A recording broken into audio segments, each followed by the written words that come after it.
Time Warner Audiobooks presents Rich Dad, Poor Dad, written by Robert Kiyosaki with Sharon L. Lecter, CPA, and read by Stephen Hoy, featuring an introduction by Robert Kiyosaki.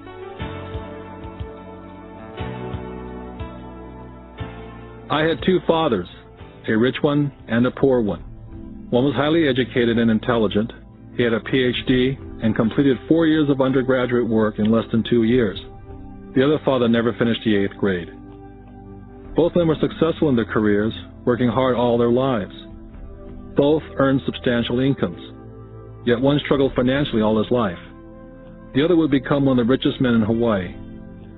One died leaving tens of millions of dollars to his family, charities, and his church. The other left bills to be paid. Both men were strong, charismatic, and influential. Both men offered me advice, but they did not advise the same things. Both men believed strongly in education, but did not recommend the same course of study. If I had had only one dad, I would have had to accept or reject his advice. Having two dads advising me offered me the choice of contrasting points of view, one of a rich man and one of a poor man. Instead of simply accepting or rejecting one or the other, I found myself thinking more, comparing, and then choosing for myself. The problem was, the rich man was not rich yet, and the poor man not yet poor. Both were just starting out on their careers, and both were struggling with money and families. But they had very different points of view about the subject of money. For example, one dad would say, "The love of money is the root of all evil."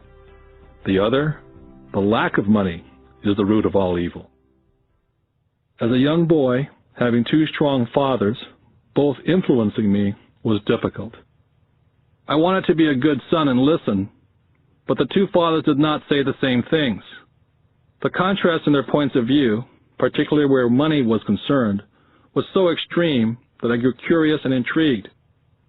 I began to start thinking for long periods of time about what each was saying.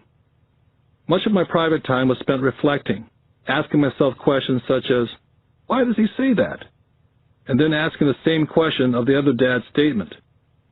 It would have been much easier to simply say, "Yeah, he's right, I agree with that," or to simply reject the point of view by saying, "The old man doesn't know what he's talking about." Instead, having two dads whom I love forced me to think and ultimately choose a way of thinking for myself. As a process, choosing to think for myself turned out to be much more valuable in the long run, rather than simply accepting or rejecting a single point of view. One of the reasons the rich get richer, the poor get poorer, and the middle class struggles in debt is because the subject of money is taught at home, not in school. Most of us learn about money from our parents. So what can a poor parent tell their child about money? They simply say, "Stay in school and study hard." The child may graduate with excellent grades, but with a poor person's financial programming and mindset. It was learned while the child was young. Money is not taught in schools. Schools focus on scholastic and professional skills, but not financial skills. This explains how smart bankers, doctors, and accountants who earned excellent grades in school may still struggle financially all their lives. Our staggering national debt is due in large part to highly educated politicians and government officials making financial decisions with little or no training on the subject of money. I often look ahead to the new millennium and wonder what will happen when we have millions of people who will need financial and medical assistance. They will be dependent upon their families or the government for financial support. What will happen when Medicare and Social Security run out of money? How will a nation survive if teaching children about money continues to be left to parents, most of whom will be, or already are, poor? Because I had two influential fathers, I learned from both of them. I had to think about each dad's advice, and in doing so, I gained valuable insight into the power and effect of one's thoughts on one's life. For example, one dad had a habit of saying, "I can't afford it." The other dad forbade those words to be used. He insisted I say, "How can I afford it?" One is a statement, and the other is a question. One lets you off the hook, and the other forces you to think. My soon-to-be-rich dad would explain that by automatically saying the words, "I can't afford it," your brain stops working. By asking the question, "How can I afford it?" your brain is put to work. He did not mean buy everything you wanted. He was fanatical about exercising your mind, the most powerful computer in the world. My brain gets stronger every day because I exercise it. The stronger it gets, the more money I can make. He believed that automatically saying, "I can't afford it," was a sign of mental laziness. Although both dads worked hard, I noticed that one dad had a habit of putting his brain to sleep when it came to money matters, and the other had a habit of exercising his brain. The long-term result was that one dad grew stronger financially and the other grew weaker. It is not much different from a person who goes to the gym to exercise on a regular basis versus someone who sits on the couch watching television. Proper physical exercise increases your chances for health, and proper mental exercise increases your chances for wealth. Laziness decreases both health and wealth. My two dads had opposing attitudes and thought. One dad thought that the rich should pay more in taxes and take care of those less fortunate. The other said, taxes punish those who produce and reward those who don't produce. One dad recommended, study hard so you can find a good company to work for. The other recommended, study hard so you can find a good company to buy. One dad said, the reason I'm not rich is because I have you kids. The other said, the reason I must be rich is because I have you kids. One dad encouraged talking about money and business at the dinner table. The other forbade the subject of money to be discussed over a meal. One said, when it comes to money, play it safe and don't take risks. The other said, learn to manage risk. One believed, our home is our largest investment and our greatest asset. The other believed, my house is a liability, and if your house is your largest investment, you're in trouble. Both dads paid their bills on time, yet one paid his bills first, while the other paid his bills last. Being a product of two strong dads allowed me the luxury of observing the effects different thoughts have on one's life. I noticed that people really do shape their life through their thoughts.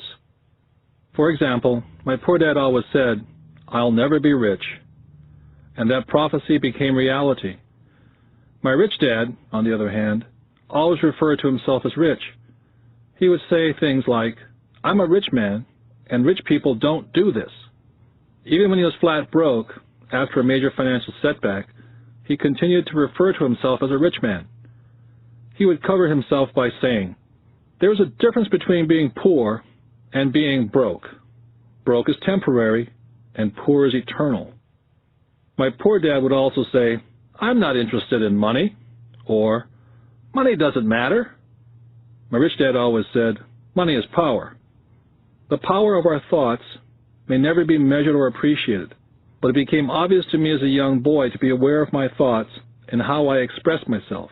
I noticed that my poor dad was poor not because of the amount of money he earned, which was significant, but because of his thoughts and his actions. As a young boy, having two fathers, I became acutely aware of being careful which thoughts I chose to adopt as my own. Whom should I listen to, my rich dad or my poor dad? Although both men had tremendous respect for education and learning, they disagreed in what they thought was important to learn. One wanted me to study hard, earn a degree, and get a good job to work for money. He wanted me to study to become a professional, an attorney, or an accountant, or to go to business school for my MBA. The other encouraged me to study to be rich, to understand how money works, and learn how to have it work for me. I don't work for money, were the words he would repeat over and over. Money works for me. At the age of 9, I decided to listen to and learn from my rich dad about money. In doing so, I chose not to listen to my poor dad, even though he was the one with all the college degrees. Once I made up my mind whom to listen to, my education about money began. My rich dad taught me over a period of 30 years, until I was age 39. He stopped once he realized that I knew and fully understood what he had been trying to drum into my often thick skull. Money is one form of power, but what is more powerful is financial education. Money comes and goes. But if you have the education about how money works, you gain power over it and can begin building wealth. The reason positive thinking alone does not work is because most people went to school and never learned how money works, so they spend their lives working for money. Because I was only 9 years old when I started, the lessons my rich dad taught me were simple. And when it was all said and done, there are only 6 main lessons repeated over 30 years. This book is about those 6 lessons, put as simply as possible as my rich dad put forth those lessons to me. The lessons are not meant to be answers, but guideposts. Guideposts that will assist you and your children to grow wealthier, no matter what happens in a world of increasing change and uncertainty. Dad, can you tell me how to get rich? My dad put down the evening paper. Why do you want to get rich, son? Because today Jimmy's mom drove up in their new Cadillac and they were going to their beach house for the weekend. He took 3 of his friends, but Mike and I weren't invited. They told us we weren't invited because we were poor kids. They did? My dad asked incredulously. Yeah, they did, I replied in a hurt tone. My dad silently shook his head, pushed his glasses up the bridge of his nose, and went back to reading his paper. I stood waiting for an answer. The year was 1956. I was 9 years old. By some twist of fate, I attended the same public school where the rich people sent their kids. We were primarily a sugar plantation town. The managers of the plantation and the other affluent people of the town, such as doctors, business owners, and bankers, sent their children to this school, grades 1 to 6. After grade 6, their children were generally sent off to private schools. Because my family lived on one side of the street, I went to this school. Had I lived on the other side of the street, I would have gone to a different school with kids from families more like mine. After grade 6, these kids and I would go on to the public intermediate and high school. There was no private school for them or for me. My dad finally put down the paper. Well, son, he began slowly, if you want to be rich, you have to learn to make money. How do I make money? I asked. Well, use your head, son, he said, smiling, which really meant, that's all I'm going to tell you, or, I don't know the answer, so don't embarrass me. The next morning, I told my best friend Mike what my dad had said. As best I could tell, Mike and I were the only poor kids in this school. Mike was like me in that he was in this school by a twist of fate. Someone had drawn a jog in a line for the school district, and we wound up in school with the rich kids. So what do we do to make money? Mike asked. I don't know, I said. But do you want to be my partner? He agreed. And so on that Saturday morning, Mike became my first business partner. We spent all morning coming up with ideas on how to make money. Finally, that afternoon, a bolt of lightning came through our heads. It was an idea that Mike had gotten from a science book he'd read. Excitedly, we shook hands, and the partnership now had a business. For the next several weeks, Mike and I ran around our neighborhood, knocking on doors and asking our neighbors if they'd save their toothpaste tubes for us. With puzzled looks, most adults consented with a smile. Some asked us what we were doing, to which we replied, "We can't tell you. It's a business secret." My mom grew distressed as the weeks wore on. We had selected a site next to her washing machine as the place we would stockpile our raw materials. In a brown cardboard box that one time held ketchup bottles, our little pile of used toothpaste tubes began to grow. One day my dad drove up to see 2 9-year-old boys in the driveway with a production line operating at full speed. Fine white powder everywhere. On a long table were small milk cartons from school, and our family's hibachi grill was glowing with red-hot coals at maximum heat. Dad walked up cautiously, having to park the car at the base of the driveway, since the production line blocked the carport. As he got closer, he saw a steel pot sitting on top of the coals, with the toothpaste tubes being melted down. In those days, toothpaste did not come in plastic tubes. The tubes were made of lead. So once the paint was burned off, the tubes were dropped in a small steel pot, melted until they became liquid, and with my mom's pot holders, we were pouring the lead through a small hole in the top of the milk cartons. The milk cartons were filled with plaster of Paris. The white powder everywhere was the plaster before we mixed it with water. The milk cartons were the outer containers for plaster of Paris molds. My dad watched as we carefully poured the molten lead through a small hole in the top of the plaster of Paris cube. "What are you boys doing?" he asked with a cautious smile. "We're doing what you told me to do. We're going to be rich," I said. "Yep," said Mike, grinning and nodding his head. "We're partners." "And what is in those plaster molds?" Dad asked. "Watch," I said. "This should be a good batch." With a small hammer, I tapped at the seal that divided the cube in half. Cautiously, I pulled up the top half of the plaster mold, and a lead nickel fell out. "Oh, my God," my dad said. "You're casting nickels out of lead." "That's right," Mike said. "We're making money." My dad smiled and shook his head. Along with a fire and a box of spent toothpaste tubes in front of him were two little boys covered with white dust and smiling from ear to ear. He asked us to put everything down and sit with him on the front step of our house. With a smile, he gently explained what the word counterfeiting meant. Our dreams were dashed. "You mean this is illegal?" asked Mike. "Yes, it is illegal," my dad said gently. "But you boys have shown great creativity and original thought. Keep going. I'm really proud of you." Disappointed, Mike and I sat in silence for about 20 minutes before we began cleaning up our mess. The business was over on opening day. Sweeping the powder up, I looked at Mike and said, "I guess Jimmy and his friends are right. We are poor." My father was just leaving as I said that. "Boys," he said, "you're only poor if you give up. The most important thing is that you did something. Most people only talk and dream of getting rich. You've done something.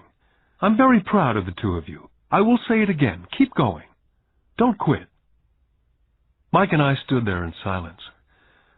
They were nice words, but we still did not know what to do. "So how come you're not rich, Dad?" I asked. "Because I chose to be a school teacher. School teachers really don't think about being rich. We just like to teach. I wish I could help you, but I really don't know how to make money." Mike and I turned and continued our cleanup. "I know," said my dad. "If you boys want to learn how to be rich, don't ask me. Talk to your dad, Mike." "My dad?" asked Mike with a scrunched-up face. "Yeah, your dad," repeated my dad with a smile. "Your dad and I have the same banker, and he raves about your father. He's told me several times that your father is brilliant when it comes to making money. He seems to be building an empire, and I suspect in a few years he will be a very rich man." With that, Mike and I got excited again. With new vigor, we began cleaning up the mess caused by our now-defunct first business. As we were cleaning, we made plans on how and when to talk to Mike's dad. The problem was that Mike's dad worked long hours and often did not come home until late. His father owned warehouses, a construction company, a chain of stores, and 3 restaurants. It was the restaurants that kept him out late. Mike caught the bus home after we had finished cleaning up. He was going to talk to his dad when he got home that night and ask him if he would teach us how to become rich. Mike promised to call as soon as he talked to his dad, even if it was late. The phone rang at 8:30 p.m. Mike's dad had agreed to meet with Mike and me. At 7:30 Saturday morning, I caught the bus to the poor side of town. Michael and I met with his dad that morning at 8 o'clock. He was already busy and had been at work for more than an hour. His construction supervisor was just leaving in his pickup truck as I walked up to his simple, small, and tidy home. Mike met me at the door. "Dad's on the phone, and he said to wait on the back porch," Mike said as he opened the door. The old wooden floor creaked as I stepped across the threshold of this aging house. There was a cheap mat just inside the door. That mat was there to hide the years of wear from countless footsteps that the floor had supported. Although clean, it needed to be replaced. I felt claustrophobic as I entered the narrow living room, which was filled with old, musty, overstuffed furniture that today would be collector's items. Sitting on the couch were 2 women, a little older than my mom. Across from the women sat a man in workman's clothes. They smiled as Mike and I walked past them, heading for the kitchen, which led to the porch that overlooked the backyard. I smiled back shyly. "Who are those people?" I asked. Oh, they work for my dad. The older man runs his warehouses, and the women are the managers of the restaurants. And you saw the construction supervisor who's working on a road project about 50 miles from here. His other supervisor, who's building a tract of houses, had already left before you got here. Does this go on all the time, I asked. Not always, but quite often, said Mike, smiling as he pulled up a chair to sit down next to me. I asked him if he'd teach us to make money, Mike said. Oh? And what did he say to that? I asked with cautious curiosity. Well, he had a funny look on his face at first, and then he said he would make us an offer. Oh, I said, rocking my chair back against the wall. I sat there perched on two rear legs of the chair.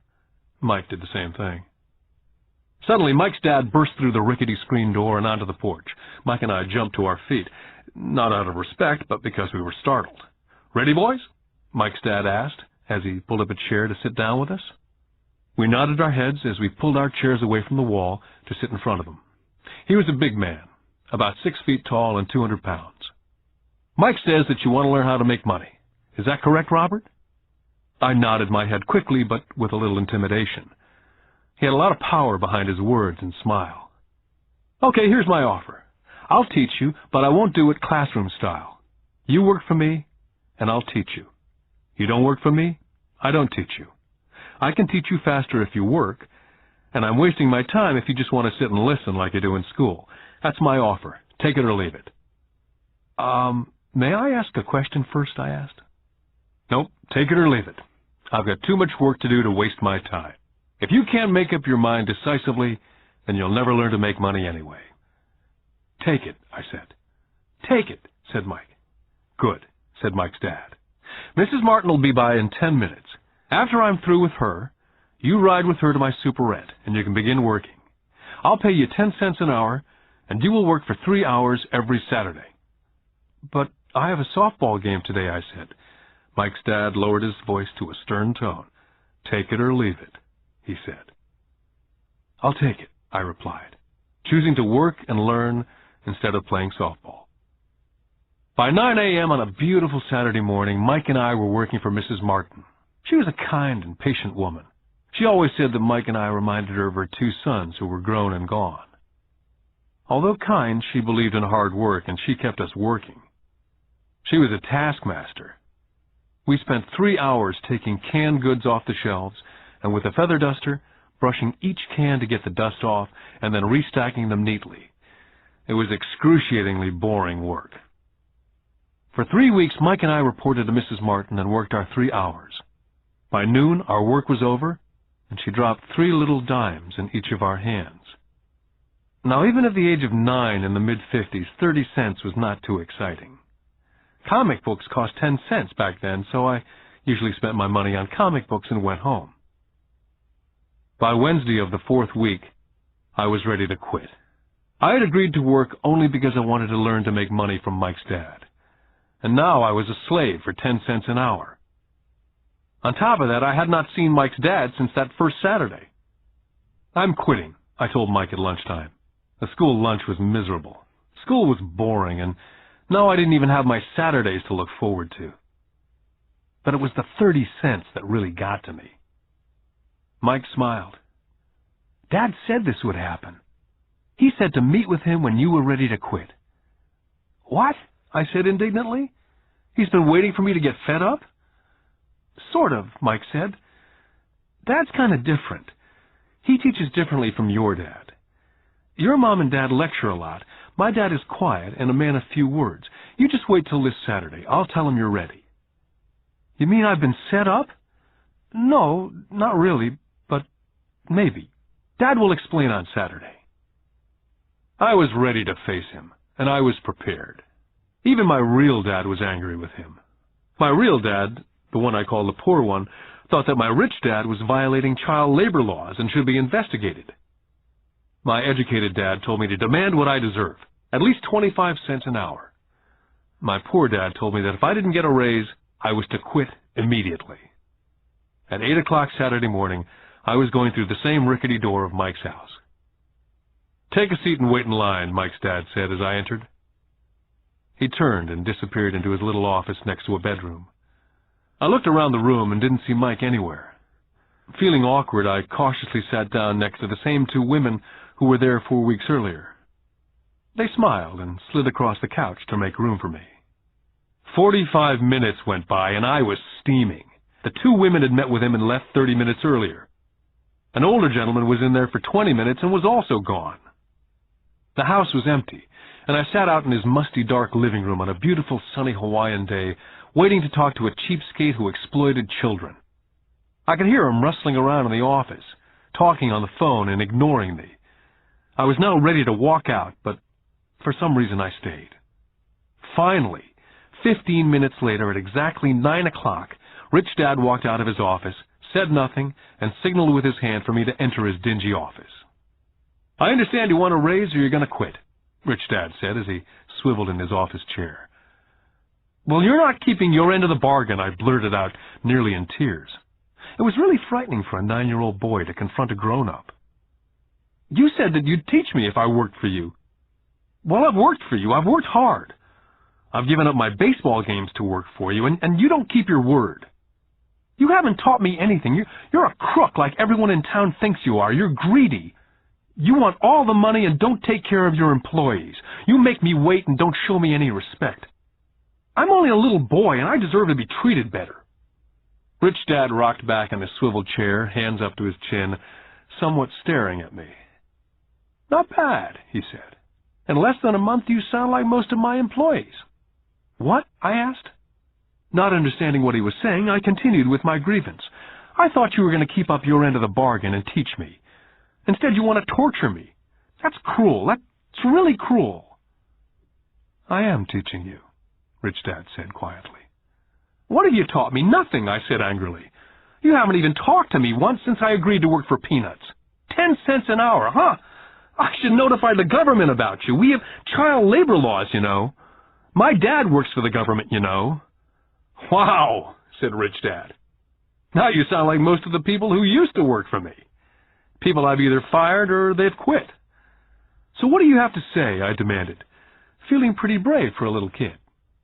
"How do you know that I've not taught you anything?" asked Rich Dad calmly. "Well, you've never talked to me. I've worked for 3 weeks, and you've not taught me anything," I said with a pout. "Does teaching mean talking or a lecture?" Rich Dad asked. "Well, yes," I replied. "That's how they teach you in school," he said, smiling. "But that is not how life teaches you. And I would say that life is the best teacher of all. Most of the time, life does not talk to you, just sort of pushes you around. Each push is life saying, 'Wake up. There's something I want you to learn.'" I had no idea what he was talking about. Life pushes all of us around. Some give up, others fight. A few learn the lesson and move on. They welcome life pushing them around. To these few people, it means they need and want to learn something. They learn and move on. Most quit, and a few, like you, fight. Rich Dad stood and shut the creaky old wooden window that needed repair. "If you learn this lesson, you will grow into a wise, wealthy, and happy young man. If you don't, you will spend your life blaming a job, low pay, or your boss for your problems. You'll live life hoping for that big break that'll solve all your money problems." Rich Dad looked over to me to see if I was still listening. His eyes met mine. We stared at each other, streams of communication going between us through our eyes. Finally, I pulled away once I had absorbed his last message. I knew he was right. I was blaming him, and I did ask to learn. I was fighting. Rich Dad continued, "Or if you're the kind of person who has no guts, you just give up every time life pushes you. If you're that kind of person, you'll live all your life playing it safe, doing the right things, saving yourself for some event that never happens. Then you die a boring old man. You'll have lots of friends who'll really like you because you were such a nice, hard-working guy. You spent a life playing it safe, doing the right things. But the truth is, you let life push you into submission. Deep down, you were terrified of taking risks. You really wanted to win, but the fear of losing was greater than the excitement of winning. Deep inside, you and only you will know that you didn't go for it. You chose to play it safe." Our eyes met again. For 10 seconds, we looked at each other, only pulling away once the message was received. "You've been pushing me around?" I asked. "Some people might say that," smiled Rich Dad. "I would say that I just gave you a taste of life." "What taste of life?" I asked, still angry but not curious. "You boys are the first people that have ever asked me to teach them how to make money. I have more than 150 employees, and not one of them has asked me what I know about money. They ask me for a job and a paycheck, but never to teach them about money. So most will spend the best years of their lives working for money, not really understanding what it is they're working for." I sat there listening intently. "So when Mike told me about you wanting to learn how to make money, I decided to design a course that was close to real life. I could talk till I was blue in the face, but you wouldn't hear a thing. So I decided to let life push you around a bit so you could hear me. That's why I only paid you 10 cents. "So what is the lesson I learned from working for only 10 cents an hour?" I asked. "That you're cheap and exploit your workers?" Rich Dad laughed heartily. "You'd best change your point of view. Stop blaming me, thinking I'm the problem. If you think I'm the problem, then you have to change me. If you realize that you're the problem, then you can change yourself, learn something, and grow wiser." "But you only pay me 10 cents. "So what are you learning?" Rich Dad asked, smiling. "That you're cheap," I said with a sly grin. "See, you think I'm the problem," said Rich Dad. "But you are. Well, keep that attitude and you learn nothing. Keep the attitude that I'm the problem, and what choices do you have?" "Well, if you don't pay me more or show me more respect and teach me, I'll quit." "Well put," Rich Dad said. And that's exactly what most people do. They quit and go looking for another job, better opportunity, and higher pay, actually thinking that a new job or more pay will solve the problem. In most cases, it won't. "So what will solve the problem?" I asked. "Just take this measly 10 cents an hour and smile?" Rich Dad smiled. "That's what the other people do. Just accept a paycheck, knowing that they and their family will struggle financially. But that's all they do. Waiting for a raise, thinking that more money will solve the problem. Most just accept it, and some take a second job working harder, but again accepting a small paycheck." I sat staring at the floor, beginning to understand the lesson Rich Dad was presenting. I could sense it was a taste of life. Finally, I looked up and repeated the question. "So what will solve the problem?" "This," he said, tapping me gently on the head. "This stuff between your ears." It was at that moment that Rich Dad shared the pivotal point of view that separated him from his employees and my poor dad, and led him to eventually become one of the richest men in Hawaii, while my highly educated but poor dad struggled financially all his life. It was a singular point of view that made all the difference over a lifetime. Rich Dad said over and over this point of view, which I call lesson number 1. The rich don't work for money. On that bright Saturday morning, I was learning a completely different point of view from what I'd been taught by my poor dad. At the age of 9, I grew aware that both dads wanted me to learn. Both dads encouraged me to study, but not the same things. My highly educated dad recommended that I do what he did. "Son, I want you to study hard, get good grades, so you can find a safe, secure job with a big company, and make sure it has excellent benefits." My rich dad wanted me to learn how money works, so I could make it work for me. These lessons I would learn through life with his guidance, not because of a classroom. My rich dad continued my first lesson. "I'm glad you get angry about working for 10 cents an hour. If you'd not gotten angry, and had gladly accepted it, I would have to tell you that I could not teach you. You see, true learning takes energy, passion, a burning desire. Anger is a big part of that formula, for passion is anger and love combined. When it comes to money, most people want to play it safe and feel secure, so passion does not direct them, fear does." "So is that why they'll take a job with low pay?" I asked. "Yes," said Rich Dad. "Some people say I exploit people because they don't pay as much as the sugar plantation or the government. I say people exploit themselves. It's their fear, not mine. But don't you feel you should pay them more? I asked. I don't have to. And besides, more money will not solve the problem. Just look at your dad. He makes a lot of money and he still can't pay his bills. Most people, given more money, only get into more debt. So that's why the 10 cents an hour, I said, smiling. It's a part of the lesson. That's right, smiled Rich Dad. You see, your dad went to school and got an excellent education so he could get a high-paying job, which he did. But he still has money problems because he never learned anything about money at school. On top of that, he believes in working for money. And you don't, I asked? No, not really, said Rich Dad. If you want to learn to work for money, then stay in school. That's a great place to learn to do that. But if you want to learn how to have money work for you, then I will teach you that. But only if you want to learn. Wouldn't everyone want to learn that, I asked? No, said Rich Dad, simply because it's easier to learn to work for money, especially if fear is your primary emotion when the subject of money is discussed. I don't understand, I said with a frown. Oh, don't worry about that for now. Just know that it's fear that keeps most people working at a job. The fear of not paying their bills, the fear of being fired, the fear of not having enough money, the fear of starting over. That's the price of studying to learn a profession or trade and then working for money. Most people become a slave to money and then get angry at their boss. Learning to have money work for you is a completely different course of study, I asked. Absolutely, Rich Dad answered. Absolutely. We sat in silence.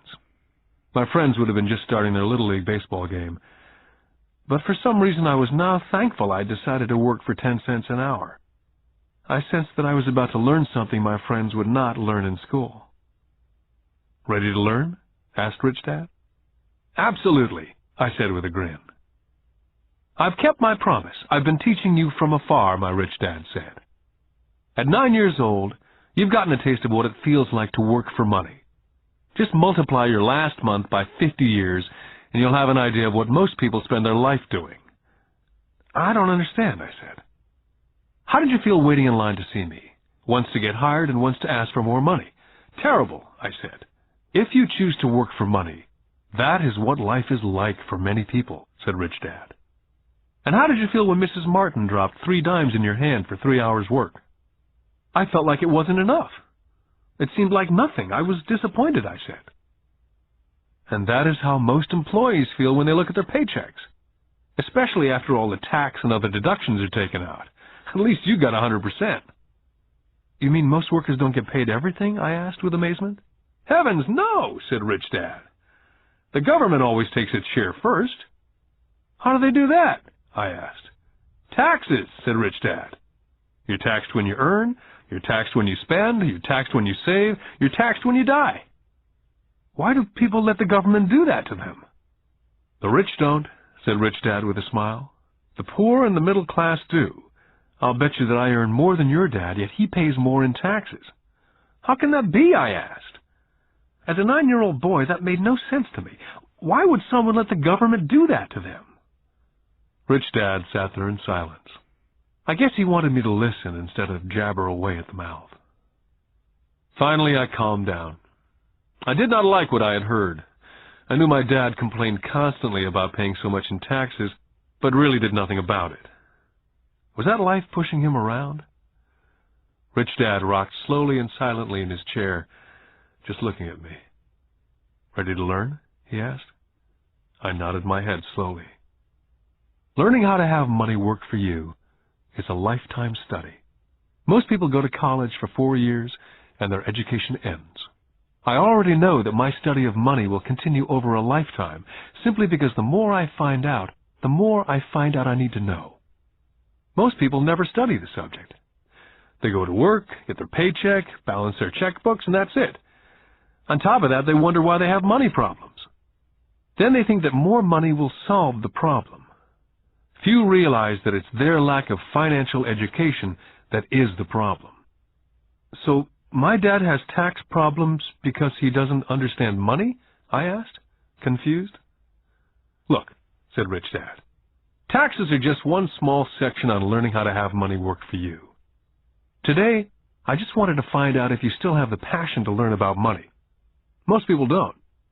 They want to go to school, learn a profession, have fun at their work, and earn lots of money. One day they wake up with big money problems, and then they can't stop working. That's the price of only knowing how to work for money, instead of studying how to have money work for you. So, do you still have the passion to learn? Asked Rich Dad. I nodded my head. Good, said Rich Dad. Now get back to work. This time I will pay you nothing. What? I asked in amazement. You heard me. Nothing. You'll work the same 3 hours every Saturday, but this time you will not be paid 10 cents an hour. You said you wanted to learn to not work for money, so I'm not going to pay you anything. I couldn't believe what I was hearing. I've already had this conversation with Mike. He's already working, dusting, and stacking canned goods for free. You better hurry up and get back there. I stood there, still not believing what a raw deal I'd been handed. Here I came to ask for a raise, and now I was being told to keep working for nothing. Rich Dad tapped me on the head and said, "Use this. Now get out of here." I didn't tell my poor dad I wasn't being paid. He would not have understood, and I did not want to try to explain something that I did not yet understand myself. For 3 more weeks, Mike and I worked for 3 hours every Saturday for nothing. The work didn't bother me, and the routine got easier. It was the missed baseball games and not being able to afford to buy a few comic books that got to me. Rich Dad stopped by at noon on the 3rd week. We heard his truck pull up in the parking lot and sputter when the engine was turned off. He entered the store and greeted Mrs. Martin with a hug. After finding out how things were going in the store, he reached into the ice cream freezer, pulled out 2 bars, paid for them, and signaled to Mike and me, "Let's go for a walk, boys." We crossed the street, dodging a few cars, and walked across a large grassy field where a few adults were playing softball. Sitting down at a remote picnic table, he handed Mike and me the ice cream bars. "How's it going, boys?" "Okay," Mike said. I nodded in agreement. "Learn anything yet?" Rich Dad asked. Mike and I looked at each other, shrugged our shoulders, and shook our heads in unison. "Well, you boys had better start thinking. You're staring at one of life's biggest lessons. If you learn the lesson, you'll enjoy a life of great freedom and security. If you don't learn the lesson, you'll wind up like Mrs. Martin and most of the people playing softball in this park. They work very hard for a little money, clinging to the illusion of job security, looking forward to a 3-week vacation each year and a skimpy pension after 45 years of work. Now, if that excites you, I'll give you a raise to 25 cents an hour." "But these are good, hard-working people. Are you making fun of them?" I demanded. A smile came over Rich Dad's face. "Mrs. Martin's like a mother to me, and I would never be that cruel. I may sound cruel because I'm doing my best to point something out to the 2 of you. I want to expand your point of view so you can see something most people never have the benefit of seeing because their vision is too narrow. Most people never see the trap they're in." Mike and I sat there uncertain of his message. He sounded cruel, yet we could sense he was desperately wanting us to know something. With a smile, Rich Dad said, "Doesn't that 25 cents an hour sound good? Doesn't that make your heart beat a little faster?" I shook my head no, but it really did. 25 cents an hour would be big bucks to me. "Okay, I'll pay you $1 an hour," Rich Dad said with a sly grin. Now my heart was beginning to race. My brain was screaming, "Take it, take it." I could not believe what I was hearing. Still, I said nothing. "Okay, $2 an hour."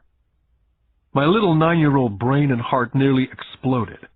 After all, it was 1956, and being paid $2 an hour would have made me the richest kid in the world. I couldn't imagine earning that kind of money. I wanted to say yes, but somehow my mouth stayed silent. Maybe my brain had overheated and blown a fuse, but deep down I badly wanted that $2 an hour. The ice cream had melted and was running down my hand. Rich Dad was looking at 2 boys staring back at him, eyes wide open and brains empty. He knew that he was testing us, and he knew there was part of our emotions that wanted to take the deal. "Okay," he said, $5 an hour. Suddenly there was a silence from inside me. Something had changed. The offer was too big, and had gotten ridiculous. Not too many grown-ups in 1956 made more than $5 an hour.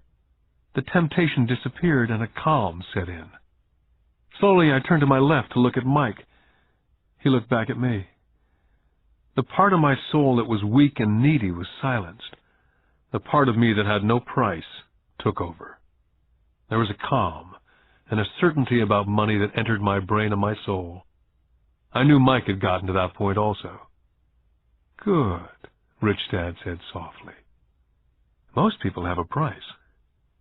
And they have a price because of human emotions named fear and greed.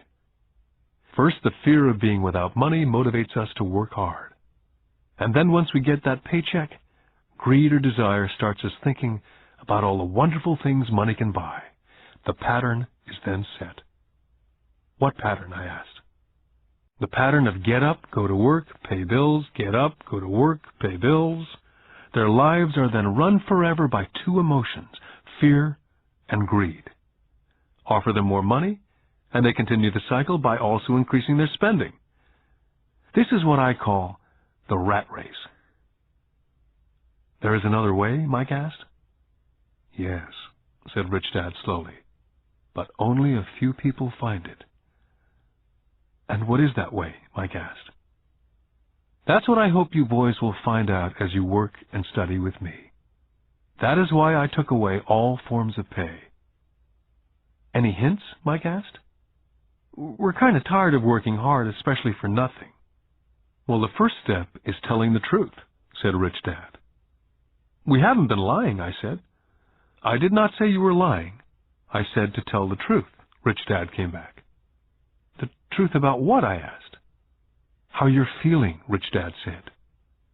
"You don't have to say it to anyone else, just yourself." "You mean the people in this park, the people who work for you, Mrs. Martin, they don't do that?" I asked. "I doubt it," Rich Dad said. "Instead, they feel the fear of not having money. Instead of confronting the fear, they react instead of think. They react emotionally instead of using their heads," Rich Dad said, tapping us on our heads. "Then they get a few bucks in their hands, and again the emotion of joy and desire and greed take over. And again they react instead of think." "So their emotions do their thinking," Mike said. "That's correct," said Rich Dad. "Money is running their lives, and they refuse to tell the truth about that. Money is in control of their emotions, and hence their souls." Rich Dad sat quietly, letting his words sink in. Realizing we had absorbed as much as possible of what he was talking about, Rich Dad said, "I want you boys to avoid that trap. That is really what I want to teach you. Not just to be rich, because being rich does not solve the problem." "It doesn't?" I asked, surprised. "No, it doesn't. Let me finish with the other emotion, which is desire. Some call it greed, but I prefer desire. It's perfectly normal to desire something better, prettier, more fun or exciting. So people also work for money because of desire. They desire money for the joy they think it can buy. But the joy that money brings is often short-lived, and they soon need more money for more joy, more pleasure, more comfort, more security. So they keep working, thinking money will soothe their souls that are troubled by fear and desire, but money cannot do that. "Even for rich people?" Mike asked. "Rich people included," said Rich Dad. "In fact, the reason many rich people are rich is not because of desire, but because of fear. They actually think that money can eliminate that fear of not having money, of being poor. So they amass tons of it only to find out that the fear gets worse. They now fear losing it. I have friends who keep on working even though they have plenty. I know people who have millions who are more afraid now than when they were poor. They're terrified of losing all their money. I want to teach you to master the power of money, not be afraid of it. And they don't teach that in school. If you don't learn it, you can become a slave to money." It was finally making sense. He did want us to widen our views, to see what Mrs. Martin could not see, his employees could not see, or my dad for that matter. He used examples that sounded cruel at the time, but I've never forgotten them. My vision widened that day, and I could begin to see the trap that lay ahead for most people. You see, we're all employees, ultimately. We just work at different levels, said Rich Dad. I just want you boys to have a chance to avoid the trap. The trap caused by those two emotions, fear and desire. Use them in your favor, not against you. That's what I want to teach you. I'm not interested in just teaching you to make a pile of money. That won't handle the fear or desire. If you don't first handle fear and desire and you get rich, you'll only be a high-paid slave. So how do we avoid the trap, I asked. The main cause of poverty or financial struggle is fear and ignorance, not the economy or the government or the rich. It's self-inflicted fear and ignorance that keeps people trapped. So you boys go to school and get your college degrees. I'll teach you how to stay out of the trap. The pieces of the puzzle were appearing. My highly educated dad had a great education and a great career, but school never told him how to handle money or his fears. It became clear that I could learn different and important things from two fathers. So you've been talking about the fear of not having money. How does the desire of money affect our thinking? Mike asked. How did you feel when I tempted you with a pay raise? Did you notice your desires rising? We nodded our heads. By not giving into your emotions, you were able to delay your reactions and think. That's most important. We will always have emotions of fear and greed. From here on in, it's most important for you to use those emotions to your advantage and for the long term, and not simply let your emotions run you by controlling your thinking. Most people use fear and greed against themselves. That's the start of ignorance. Most people live their lives chasing paychecks, pay raises, and job security because of the emotions of desire and fear, not really questioning where those emotion-driven thoughts are leading them. It's just like the picture of a donkey dragging a cart with its owner dangling a carrot just in front of the donkey's nose. The donkey's owner may be going where he wants to go, but the donkey is chasing an illusion. Tomorrow there will only be another carrot for the donkey. You mean the moment I began to picture a new baseball glove, candy or toys that's like a carrot to a donkey, Mike asked? Yeah.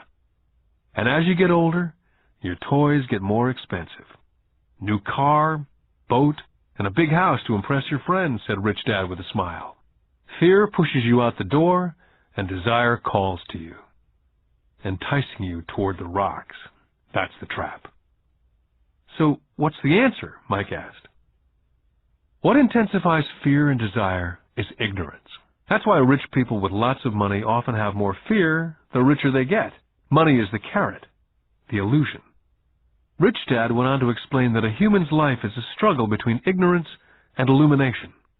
He explained that once a person stops searching for information and knowledge of oneself, ignorance sets in.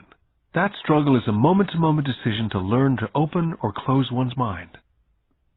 Look, school is very, very important. You go to school to learn a skill or a profession so as to be a contributing member of society. Every culture needs teachers, doctors, mechanics, artists, cooks, business people, police officers, firefighters, soldiers. Schools train them so our culture can thrive and flourish, said Rich Dad. Unfortunately for many people, school is the end, not the beginning. What does ignorance have to do with greed and fear, I asked. Because it's ignorance about money that causes so much greed and so much fear, said Rich Dad. Let me give you some examples. A doctor wanting more money to better provide for his family raises his fees. By raising his fees, it makes healthcare more expensive for everyone. Now, it hurts the poor people the most, so poor people have worse health than those with money. Because the doctors raise their rates, the attorneys raise their rates. Because the attorneys' rates have gone up, school teachers want a raise, which raises our taxes, and on and on and on. Soon there will be such a horrifying gap between the rich and the poor that chaos will break out, and another great civilization will collapse. Great civilizations collapsed when the gap between the haves and the have-nots was too great. America is on the same course, proving once again that history repeats itself, because we do not learn from history. We only memorize historical dates and names, not the lesson. Aren't prices supposed to go up, I asked. Not in an educated society with a well-run government. Prices should actually come down. Of course, that's often only true in theory. Prices go up because of greed and fear caused by ignorance. If schools taught people about money, there would be more money and lower prices. But schools only focus on teaching people to work for money, not how to harness money's power. But don't we have business schools, Mike asked? Aren't you encouraging me to go to business school for my master's degree? Yes, said Rich Dad. But all too often business schools train employees who are sophisticated bean counters. Heaven forbid a bean counter takes over a business. All they do is look at the numbers, fire people, and kill the business. I know because I hire bean counters. All they think about is cutting costs and raising prices, which causes more problems. Bean counting is important. I wish more people knew it, but it too is not the whole picture, added Rich Dad angrily. So is there an answer? Asked Mike. Yes, said Rich Dad. Learn to use your emotions to think, not think with your emotions. When you boys mastered your emotions, first by agreeing to work for free, I knew there was hope. When you again resisted your emotions when I tempted you with more money, you were again learning to think in spite of being emotionally charged. That's the first step. Can you tell the difference between emotions thinking and the head thinking? Mike asked. Oh, yes, I hear it all the time, said Rich Dad. I hear things like, well, everyone has to work, or the rich are crooks, or I'll get another job, I deserve this raise. You can't push me around, or I like this job because it's secure. Instead of, is there something I'm missing here? Which breaks the emotional thought and gives you time to think clearly. I must admit it was a great lesson to be getting, to know when someone was speaking out of emotions or out of clear thought. It was a lesson that served me well for life, especially when I was the one speaking out of reaction and not from clear thought. As we headed back to the store, Rich Dad explained that the rich really did make money. They did not work for it. He went on to explain that when Mike and I were casting 5-cent pieces out of lead, thinking we were making money, we were very close to thinking the way rich people think. The problem was that it was illegal for us to do it. Rich Dad went on to explain that the rich know that money is an illusion, truly like the carrot for the donkey. It's only out of fear and greed that the illusion of money is held together by billions of people thinking that money is real. Money is really made up. It was only because of the illusion of confidence and the ignorance of the masses that the house of cards stood standing. In fact, he said, in many ways the donkey's carrot was more valuable than money. As he climbed into his pickup truck outside of his little convenience store, he said, "Keep working, boys. But the sooner you forget about needing a paycheck, the easier your adult life will be. Keep using your brain. Work for free. And soon your mind will show you ways of making money far beyond what I could ever pay you. You'll begin to see opportunities right in front of you that in the past would have gone unnoticed." Mike and I picked up our things from the store and waved goodbye to Mrs. Martin.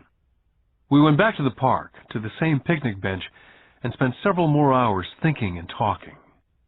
We spent the next week at school thinking and talking. For 2 more weeks, we kept thinking and talking and working for free. At the end of the second Saturday, I was again saying goodbye to Mrs. Martin and looking at the comic book stand with a longing gaze. The hard thing about not even getting 30 cents every Saturday was that I didn't have any money to buy comic books. Suddenly, as Mrs. Martin was saying goodbye to Mike and me, I saw something she was doing that I'd never seen her do before. I mean, I'd seen her do it, but I never took notice of it.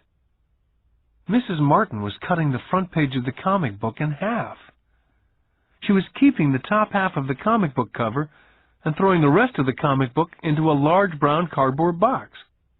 When I asked her what she did with the comic books, she said, "I throw them away.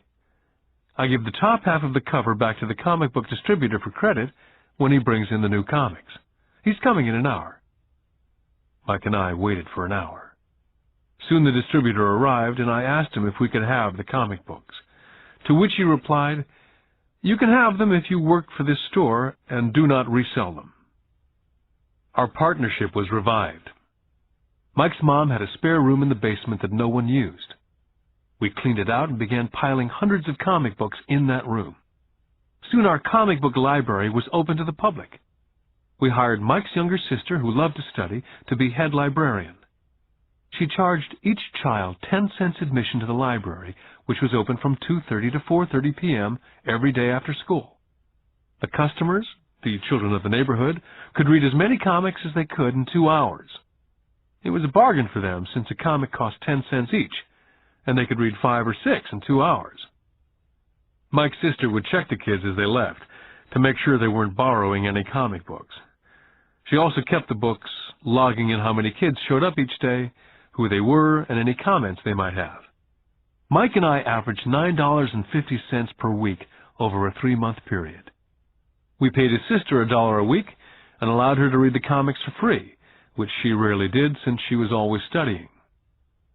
Mike and I kept our agreement by working in the store every Saturday and collecting all the comic books from the different stores. We kept our agreement to the distributor by not selling any comic books. We burned them once they got too tattered. We tried opening a branch office, but we could never quite find someone as dedicated as Mike's sister we could trust. At an early age, we found out how hard it was to find good staff. 3 months after the library first opened, a fight broke out in the room. Some bullies from another neighborhood pushed their way in and started it. Mike's dad suggested we shut down the business. So our comic book business was shut down, and we stopped working on Saturdays at the convenience store. Anyway, Rich Dad was excited because he had new things he wanted to teach us. He was happy because we'd learned our first lesson so well. We'd learned to have money work for us. By not getting paid for our work at the store, we were forced to use our imaginations to identify an opportunity to make money. By starting our own business, the comic book library, we were in control of our own finances, not dependent on an employer. The best part was that our business generated money for us, even when we weren't physically there. Our money worked for us. Instead of paying us money, Rich Dad had given us so much more. Lesson 2.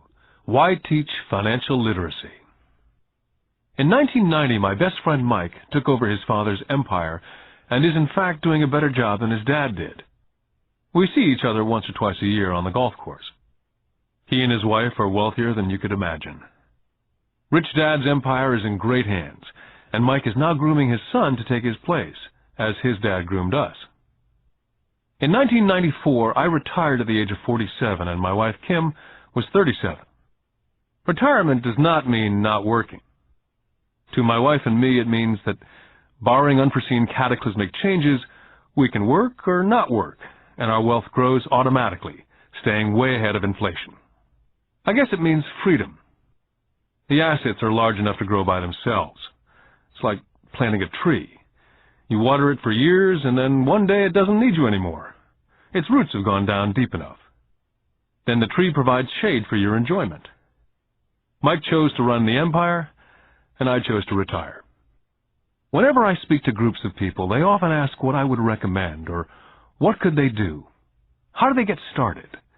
Is there a good book I'd recommend? What is the secret to success?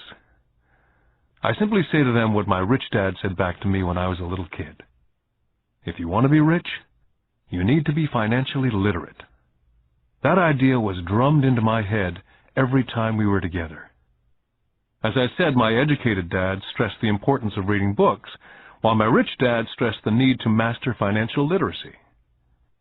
If you're going to build the Empire State Building, the first thing you need to do is dig a deep hole and pour a strong foundation.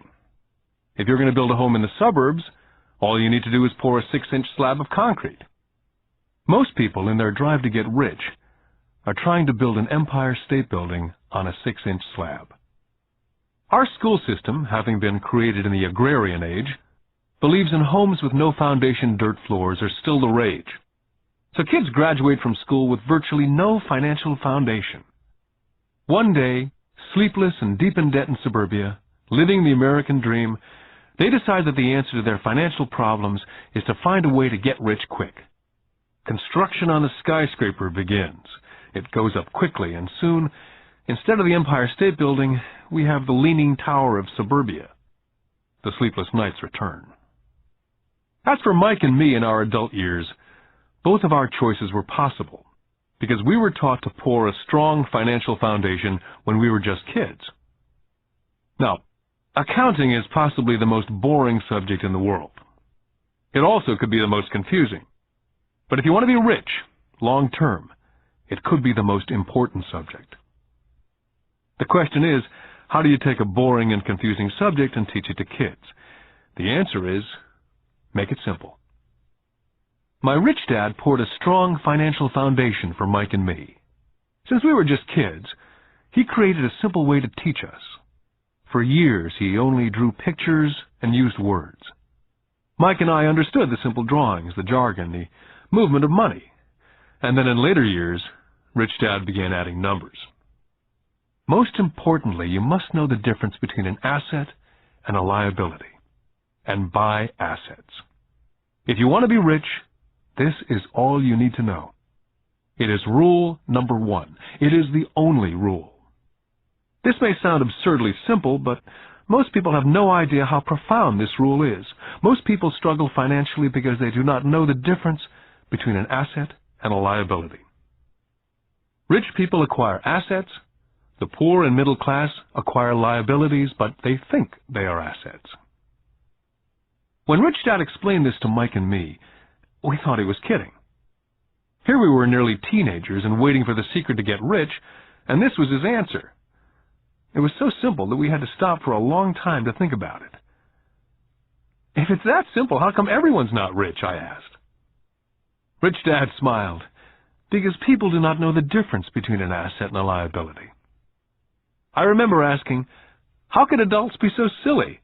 If it's that simple, if it's that important, why would everyone not want to find out? It took our Rich Dad only a few minutes to explain what assets and liabilities were. To teach preteen boys, Rich Dad kept everything simple, using as many pictures as possible, as few words as possible, and no numbers for years.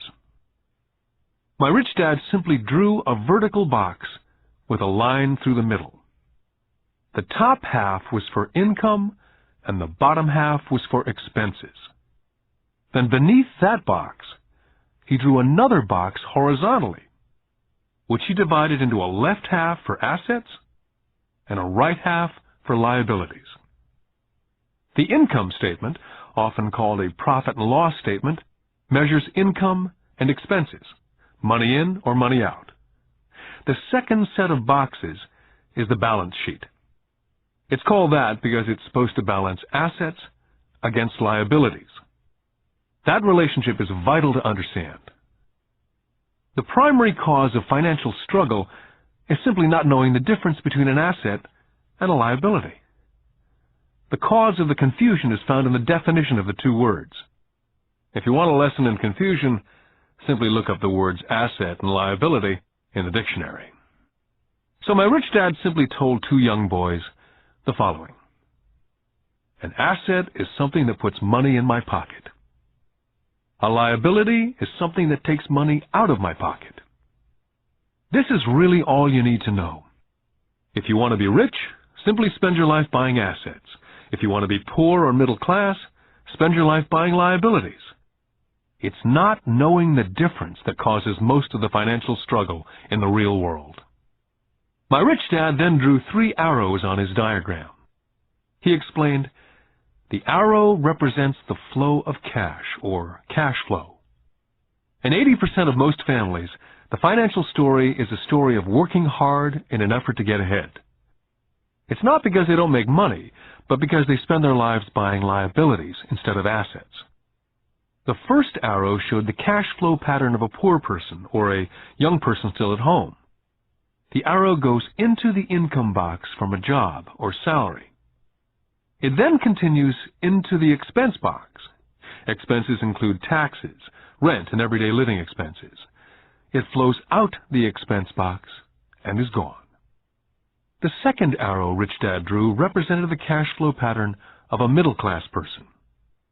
The arrow flows from a job into the income box.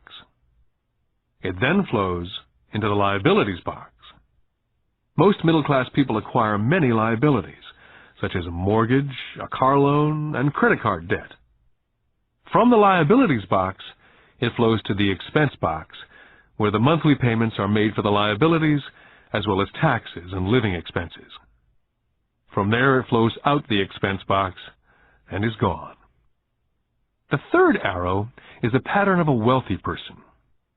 This arrow simply flows from the asset box into the income box. The cash flow is not generated by a job or salary, but by assets. Remember, assets are things that put money in your pocket. Additionally, the rich have few expenses and liabilities, or if they do, those liabilities are more than covered by their assets. Examples such as these are oversimplified. Everyone has living expenses, the need for food, shelter, and clothing. The diagrams Rich Dad drew showed the flow of cash through a poor, middle class, or wealthy person's life. It's the cash flow that tells the story. It's the story of how a person handles their money, what they do after they get the money in their hand. I cringe whenever I hear people ask me how to get rich quicker. Or how do they start? I often hear, I'm in debt, so I need to make more money. But more money will often not solve the problem. In fact, it may actually accelerate the problem. Money often makes obvious our tragic human flaws. Money often puts a spotlight on what we do not know. That's why, all too often, a person who comes into a sudden windfall of cash, let's say an inheritance, a pay raise, or lottery winnings, soon returns to the same financial mess, if not worse than the mess they were in before they received the money. Money only accentuates the cash flow pattern running in your head. If your pattern is to spend everything you get, most likely an increase in cash will just result in an increase in spending. Thus the saying, a fool and his money is one big party.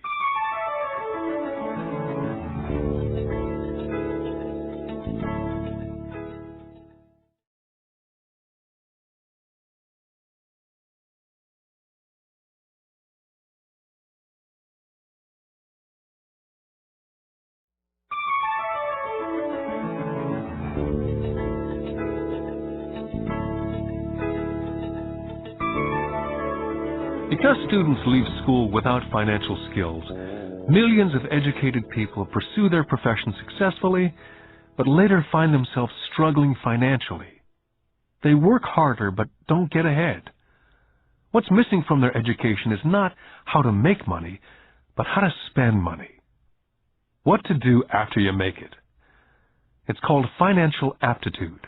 What to do with the money once you make it, how to keep people from taking it from you, how long you keep it, and how hard that money works for you. Most people cannot tell why they struggle financially because they don't understand cash flow. A person can be highly educated, professionally successful, and financially illiterate. These people often work harder than they need to because they learned how to work hard, but not how to have their money work for them. The moving picture show of hard-working people has a set pattern. Recently married, a happy, highly educated young couple move in together in one of their cramped rented apartments. Immediately they realize that they're saving money because two can live as cheaply as one. The problem is, the apartment is cramped. They decide to save money to buy their dream home so they can have kids. They now have two incomes, and they begin to focus on their careers. Their incomes begin to increase. As their incomes go up, their expenses go up as well, so there is little or no money to flow into the asset box. This means the only income they get comes from their jobs. The number one expense for most people is taxes. Many people think it's income tax, but for most Americans, their highest tax is Social Security.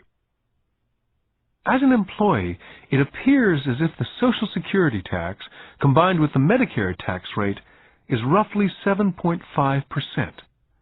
But it's really 15%, since the employer must match the Social Security amount. In essence, it is money the employer cannot pay you. On top of that, you still have to pay income tax on the amount deducted from your wages for Social Security tax. Income you never receive because it went directly to Social Security through withholding. Then their liabilities go up. This is best demonstrated by going back to the young couple. As a result of their incomes going up, They decide to go out and buy the house of their dreams. Once in their house, they have a new tax, called property tax. Then they buy a new car, new furniture, and new appliances to match their new house. All of a sudden, they wake up, and their liabilities column is full of mortgage debt and credit card debt. They're now trapped in the rat race. A child comes along. They work harder. The process repeats itself. More money and higher taxes, also called bracket creep. A credit card comes in the mail. They use it. It maxes out. A loan company calls and says their greatest asset, their home, has appreciated in value. The company offers a bill consolidation loan because their credit is so good and tells them the intelligent thing to do is clear off the high-interest consumer debt by paying off their credit card. And besides, interest on their home is a tax deduction. They go for it and pay off those high-interest credit cards. They breathe a sigh of relief. Their credit cards are paid off. They've now folded their consumer debt into their home mortgage. Their payments go down because they extend their debt over 30 years. It is the smart thing to do. Their neighbor calls to invite them to go shopping. The Memorial Day sale is on. A chance to save some money. They say to themselves, "I won't buy anything, I'll just go look." But just in case they find something, they tuck that clean credit card inside their wallet. I run into this young couple all the time. Their names change, but their financial dilemma is the same. They come to one of my talks to hear what I have to say. They ask me, "Can you tell us how to make more money?" Their spending habits have caused them to seek more income. They don't even know that the trouble is really how they choose to spend the money they do have.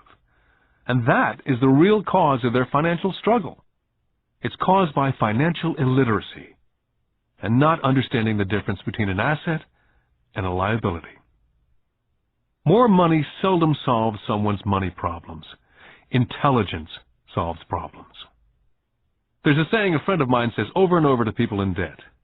If you find yourself in a hole, stop digging. The poor and middle class all too often allow the power of money to control them. By simply getting up and working harder, failing to ask themselves if what they do makes sense, they shoot themselves in the foot as they leave for work every morning. By not fully understanding money, the vast majority of people allow the awesome power of money to control them. The power of money is used against them. By the time Mike and I were 16 years old, we began to have problems in school. We were not bad kids. We just began to separate from the crowd. We worked for Mike's dad after school and on the weekends. Mike and I often spent hours after work just sitting at a table with his dad while he held meetings with his bankers, attorneys, accountants, brokers, investors, managers, and employees. We learned more sitting at his meetings than we did in all our years of school, college included. Mike's dad was not school educated, but he was financially educated and successful as a result. He used to tell us over and over again, an intelligent person hires people who are more intelligent than they are. So Mike and I had the benefit of spending hours listening to, and in the process learning from, intelligent people. But because of this, both Mike and I just could not go along with the standard dogma that our teachers preached. Occasionally, Mike or I would ask our teachers how what we studied was applicable, or we asked why we never studied money and how it worked. To the latter question, we often got the answer that money was not important, that if we excelled in our education, the money would follow. The more we knew about the power of money, the more distant we grew from the teachers and our classmates. My highly educated dad never pressured me about my grades.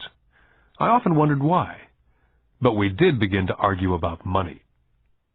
By the time I was 16, I probably had a far better foundation with money than both my mom and dad. I could keep books. I listened to tax accountants, corporate attorneys, bankers, real estate brokers, investors, and so forth. My dad talked to teachers. One day, my dad was telling me why our home was his greatest investment. A not too pleasant argument took place when I showed him why I thought a house was not a good investment. The argument illustrated the difference in perception between my rich dad and my poor dad when it came to their homes. Poor dad thought his house was an asset and listed it in the asset box, and the rich dad thought it was a liability and put his home in the liability box. I remember when I drew a diagram for my dad showing him the direction of cash flow. I also showed him the ancillary expenses that went along with owning the home. A bigger home meant bigger expenses, and the cash flow kept going out through the expense column. Today I am still challenged on the idea of a house not being an asset. And I know that for many people, it's their dream as well as their largest investment. And owning your own home is better than nothing. I simply offer an alternate way of looking at this popular dogma. My wife and I would love a bigger, more flashy house to impress the Joneses, but we know it is not an asset. It's a liability since it takes money out of our pocket. So here's the argument I put forth. I really do not expect most people to agree with it because a nice home is an emotional thing. And when it comes to money, high emotions tend to lower financial intelligence. When it comes to houses, I point out that most people work all their lives paying for a home they never own. In other words, most people buy a new house every so many years, each time incurring a new 30-year loan to pay off the previous one. Even though people receive a tax deduction for interest on mortgage payments, they pay for all their other expenses with after-tax dollars, even after they pay off their mortgage. Then there are property taxes. My wife's parents were shocked when the property taxes on their home went to $1,000 a month. This was after they'd retired, so the increase put a strain on their retirement budget, and they felt forced to move. Also, houses do not always go up in value. I still had friends who owe $1 million for a home that will today sell for only $700,000. Finally, the greatest losses of all are those from missed opportunities. If all your money is tied up in your house, you may be forced to work harder because your money continues blowing out of the expense column instead of adding to the asset column. The classic middle-class cash flow pattern. If a young couple would put more money into their asset column early on, their later years would get easier, especially as they prepared to send their children to college. Their assets would have grown and would be available to help cover expenses. All too often, a house only serves as a vehicle for incurring a home equity loan to pay for mounting expenses. In summary, the end result in making a decision to own a house that is too expensive in lieu of starting an investment portfolio early on impacts an individual in at least the following 3 ways. Number 1, loss of time, during which other assets could have grown in value. Number 2, loss of additional capital, which could have been invested instead of paying for high-maintenance expenses related directly to the home. Number 3, loss of education.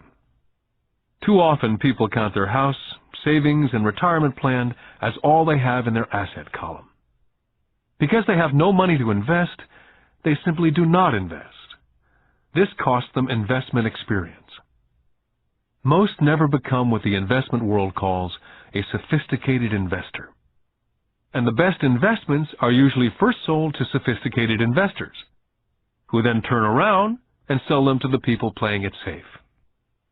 My educated dad's personal financial statement best demonstrates the life of someone in the rat race. His expenses seem to always keep up with his income, never allowing him to invest in assets. As a result, his liabilities, such as his mortgage and credit card debts, are larger than his assets. My rich dad's personal financial statement, on the other hand, reflects the results of a life dedicated to investing and minimizing liabilities. His assets greatly exceed his liabilities. A review of my rich dad's financial statement is why the rich get richer. The asset column generates more than enough income to cover expenses, with the balance reinvested into the asset column. The asset column continues to grow, and therefore the income it produces grows with it. The result being the rich get richer. The middle class finds itself in a constant state of financial struggle. Their primary income is through wages. And as their wages increase, so do their taxes. Their expenses tend to increase in equal increments as their wages increase, hence the phrase, the rat race. They treat their home as their primary asset instead of investing in income-producing assets. Remember, the most important rule is to know the difference between an asset and a liability. Once you understand the difference, concentrate your efforts on only buying income-generating assets. That's the best way to get started on a path to becoming rich. Keep doing that, and your asset column will grow. Focus on keeping liabilities and expenses down. This will make more money available to continue pouring into the asset column. This pattern of treating your home as an investment, and the philosophy that a pay raise means you can buy a larger home or spend more, is the foundation of today's debt-ridden society. This process of increased spending throws families into greater debt and into more financial uncertainty, even though they may be advancing in their jobs and receiving pay raises on a regular basis. This is high-risk living caused by weak financial education. As an employee who's also a homeowner, your working efforts are generally as follows. You work for someone else. Most people, working for a paycheck, are making the owner or the shareholders richer. Your efforts and success will help provide for the owner's success and retirement. Next, you work for the government. The government takes its share from your paycheck before you even see it. By working harder, you simply increase the amount of taxes taken by the government. Most people work from January to May just for the government. And finally, you work for the bank. After taxes, your next largest expense is usually your mortgage and credit card debt. The problem with simply working harder is that each of these three levels takes a greater share of your increased efforts. You need to learn how to have your increased efforts benefit you and your family directly. Once you've decided to concentrate on minding your own business, how do you set your goals? For most people, they must keep their profession and rely on their wages to fund their acquisition of assets. As their assets grow, how do they measure the extent of their success? When does someone realize that they are rich, that they have wealth? As well as having my own definitions for assets and liabilities, I also have my own definition for wealth. Actually, I borrowed it from a man named Buckminster Fuller. Some people call him a quack, and others call him a living genius. Years ago, he got all the architects buzzing because he applied for a patent in 1961 for something called a geodesic dome. But in the application, Fuller also said something about wealth. It was pretty confusing at first, but after reading it for a while, it began to make some sense. Wealth is a person's ability to survive so many number of days forward. Or, if I stopped working today, how long could I survive? Unlike net worth, the difference between your assets and liabilities, which is often filled with a person's expensive junk and opinions of what things are worth, this definition creates the possibility for developing a truly accurate measurement. I could now measure and really know where I was in terms of my goal to become financially independent. Although net worth often includes these non-cash producing assets like stuff you bought that now sits in your garage, wealth measures how much money your money is making, and therefore your financial survivability. Wealth is the measure of the cash flow from the asset column compared with the expense column. Let's use an example. Let's say I have a cash flow from my asset column of $1,000 a month, and I have monthly expenses of $2,000. What's my wealth? Let's go back to Buckminster Fuller's definition. Using his definition, how many days forward can I survive? And let's assume a 30-day month. By that definition, I have enough cash flow for half a month.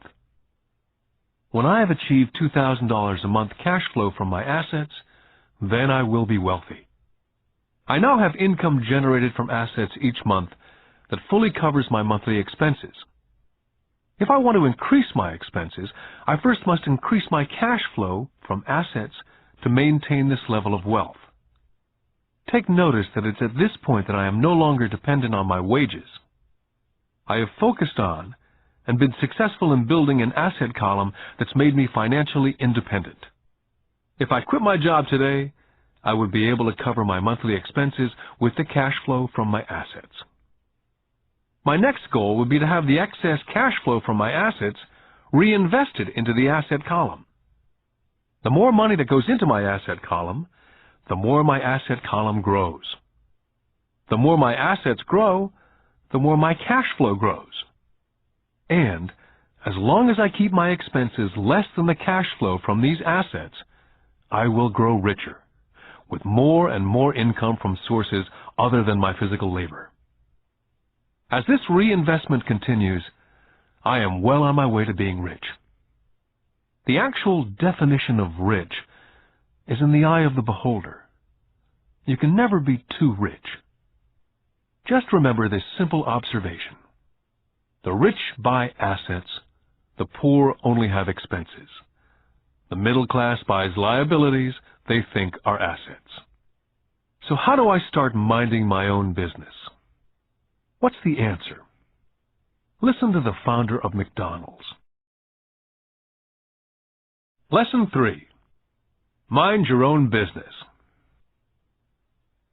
In 1974, Ray Kroc, the founder of McDonald's, was asked to speak at the MBA class at the University of Texas at Austin. A dear friend of mine, Keith Cunningham, was a student in that MBA class. After a powerful and inspiring talk, the class adjourned, and the students asked Ray if he would join them at their favorite hangout to have a few beers. Ray graciously accepted. "What business am I in?" Ray asked, once the group had all their beers in hand. Everyone laughed, said Keith. Most of the MBA students thought Ray was just fooling around. No one answered, so Ray asked the question again. "What business do you think I'm in?" The students laughed again. And finally, one brave soul yelled out, "Ray, who in the world does not know that you're in the hamburger business?" Ray chuckled. "That's what I thought you'd say." He paused, and then quickly said, "Ladies and gentlemen, I'm not in the hamburger business. My business is real estate." McDonald's today is the largest single owner of real estate in the world, owning even more than the Catholic Church. Today, McDonald's owns some of the most valuable intersections and street corners in America, as well as in other parts of the world. Keith said it was one of the most important lessons in his life. Today, Keith owns car washes, but his business is the real estate under those car washes. The previous chapter ended with a statement illustrating that most people work for everyone but themselves. They work first for the owners of the company, then for the government through taxes, and finally for the bank that owns their mortgage. As a young boy, we did not have a McDonald's nearby. Yet my rich dad was responsible for teaching Mike and me the same lesson that Ray Kroc talked about at the University of Texas. It is secret number 3 of the rich. The secret is, mind your own business. Financial struggle is often directly the result of people working all their life for someone else. Many people will have nothing at the end of their working days. Our current educational system focuses on preparing today's youth to get good jobs by developing scholastic skills. Their lives will revolve around their wages, or, as described earlier, their income column. And after developing scholastic skills, they go on to higher levels of schooling to enhance their professional abilities. They study to become engineers, scientists, cooks, police officers, artists, writers, and so on. These professional skills allow them to enter the workforce and work for money. There's a big difference between your profession and your business. Often I ask people, "What's your business?" And they will say, "Oh, I'm a banker." Then I ask them if they own the bank, and they usually respond, "No, I work there." In that instance, they've confused their profession with their business. Their profession may be a banker, but they still need their own business. Ray Kroc was clear on the difference between his profession and his business. His profession was always the same. He was a salesman. At one time, he sold mixers for milkshakes, and soon thereafter, he was selling hamburger franchises. But while his profession was selling hamburger franchises, his business was the accumulation of income-producing real estate. To become financially secure, a person needs to mind their own business. Your business revolves around your asset column, as opposed to your income column. As stated earlier, the number one rule is to know the difference between an asset and a liability, and to buy assets. The rich focus on their asset columns, while everyone else focuses on their income statements. That's why we hear so often, "I need a raise. If only I had a promotion. I'm going back to school to get more training so I can get a better job. I'm going to work overtime. Maybe I can get a second job. I'm quitting in 2 weeks. I found a job that pays more." In some circles, these are sensible ideas. Yet if you listen to Ray Kroc, you're still not minding your own business. These ideas all still focus on the income column, and will only help a person become more financially secure if the additional money is used to purchase income-generating assets. The primary reason the majority of the poor and middle class are fiscally conservative, which means I can't afford to take risks, is that they have no financial foundation. They have to cling to their jobs. They have to play it safe. When downsizing became the in thing to do, millions of workers found out that their largest so-called asset, their home, was eating them alive. Their asset, called a house, still cost them money every month. Their car, another asset, was eating them alive. The golf clubs in the garage that cost $1,000 were not worth $1,000 anymore. Without job security, they had nothing to fall back on. What they thought were assets could not help them survive in a time of financial crisis. So, many people have put themselves in deep financial trouble when they run short of income. To raise cash, they sell their assets. First, their personal assets can generally be sold for only a fraction of the value that's listed in their personal balance sheet. Or, if there's a gain on the sale of the assets, they're taxed on the gain. So again, the government takes its share of the gain, thus reducing the amount available to help them out of debt. That's why I say someone's net worth is often worth less than they think. Start minding your own business. Keep your daytime job, but start buying real assets, not liabilities or personal effects that have no real value once you get them home. A new car loses nearly 25% of the price you pay for it the moment you drive it off the lot. It's not a true asset, even if your banker lets you list it as one. My $400 new titanium driver was worth $150 the moment I teed off. For adults, keep your expenses low, reduce your liabilities, and diligently build a base of solid assets. For young people who've not yet left home, it's important for parents to teach them the difference between an asset and a liability. Get them to start building a solid asset column before they leave home, get married, buy a house, have kids, and get stuck in a risky financial position, clinging to a job and buying everything on credit. I see so many young couples who get married and trap themselves into a lifestyle that will not let them get out of debt for most of their working years. For most people, just as the last child leaves home, the parents realize they've not adequately prepared for retirement, and they begin to scramble to put some money away. Then their own parents become ill, and they find themselves with new responsibilities. So, what kind of assets am I suggesting that you or your children acquire? In my world, real assets fall into several different categories. First, businesses that do not require my presence. I own them, but they're managed or run by other people. If I have to work there, it's not a business. It becomes my job. Then come categories such as stocks, bonds, mutual funds, income-generating real estate, notes or IOUs, royalties from intellectual property such as music, scripts, patents, and finally anything else that has value, produces income, or appreciates and has a ready market. As a young boy, my educated dad encouraged me to find a safe job. My rich dad, on the other hand, encouraged me to begin acquiring assets that I loved. If you don't love it, you won't take care of it. I collect real estate simply because I love buildings and land.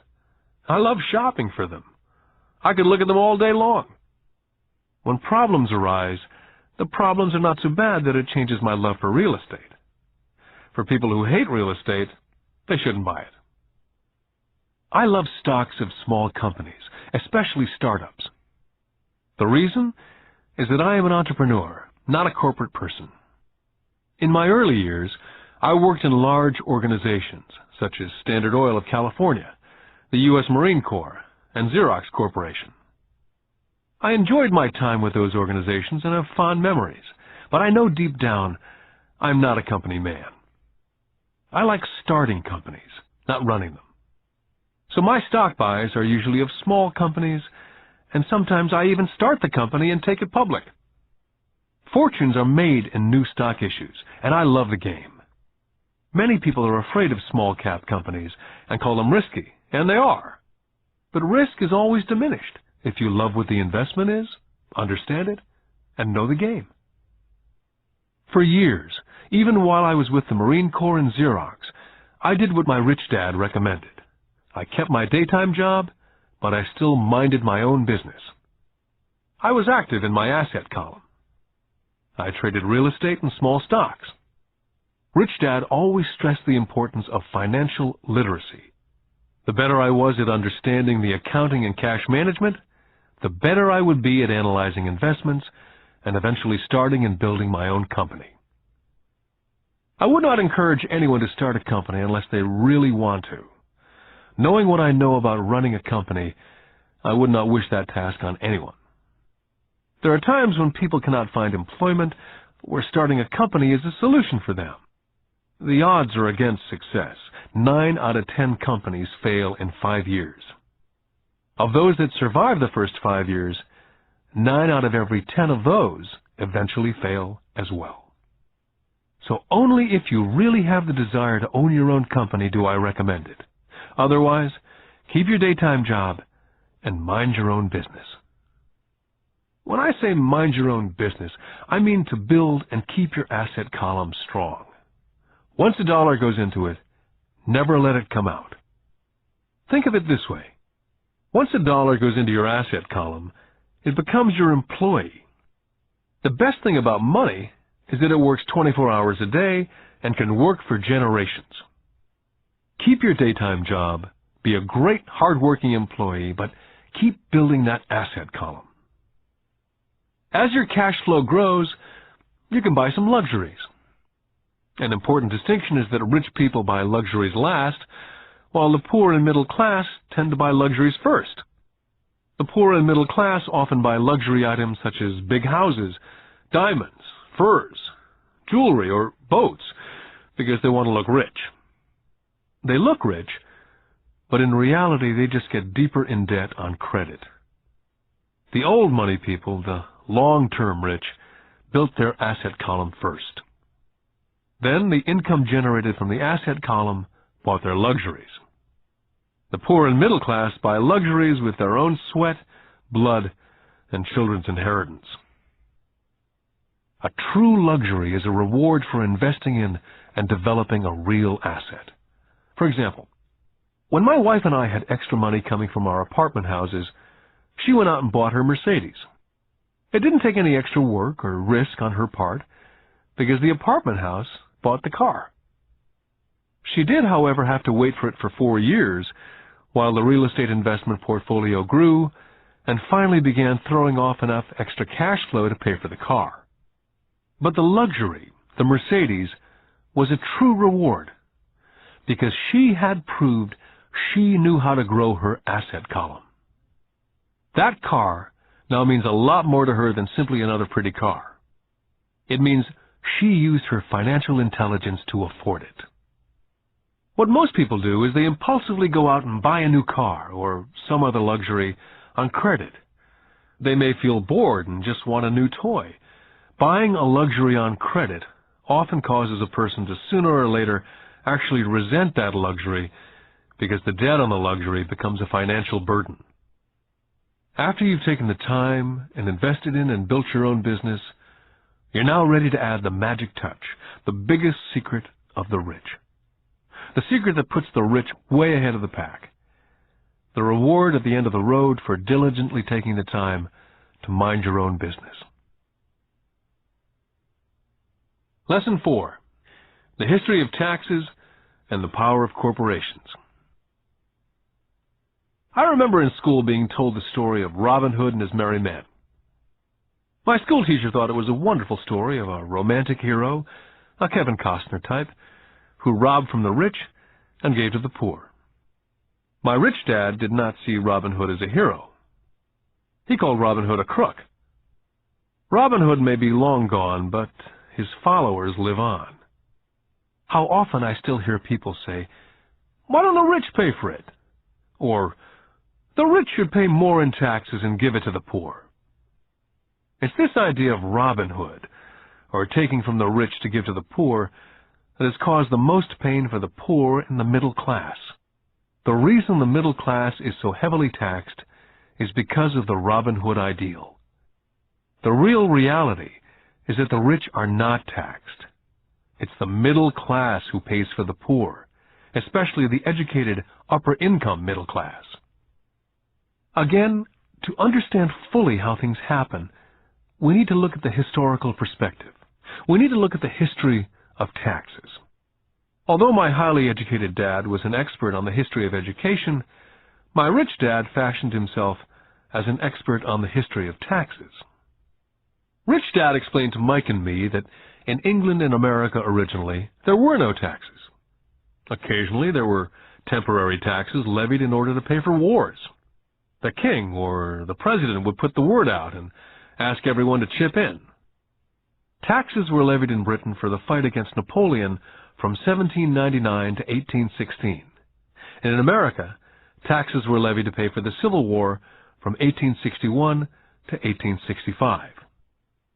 In 1874, England made income tax a permanent levy on its citizens.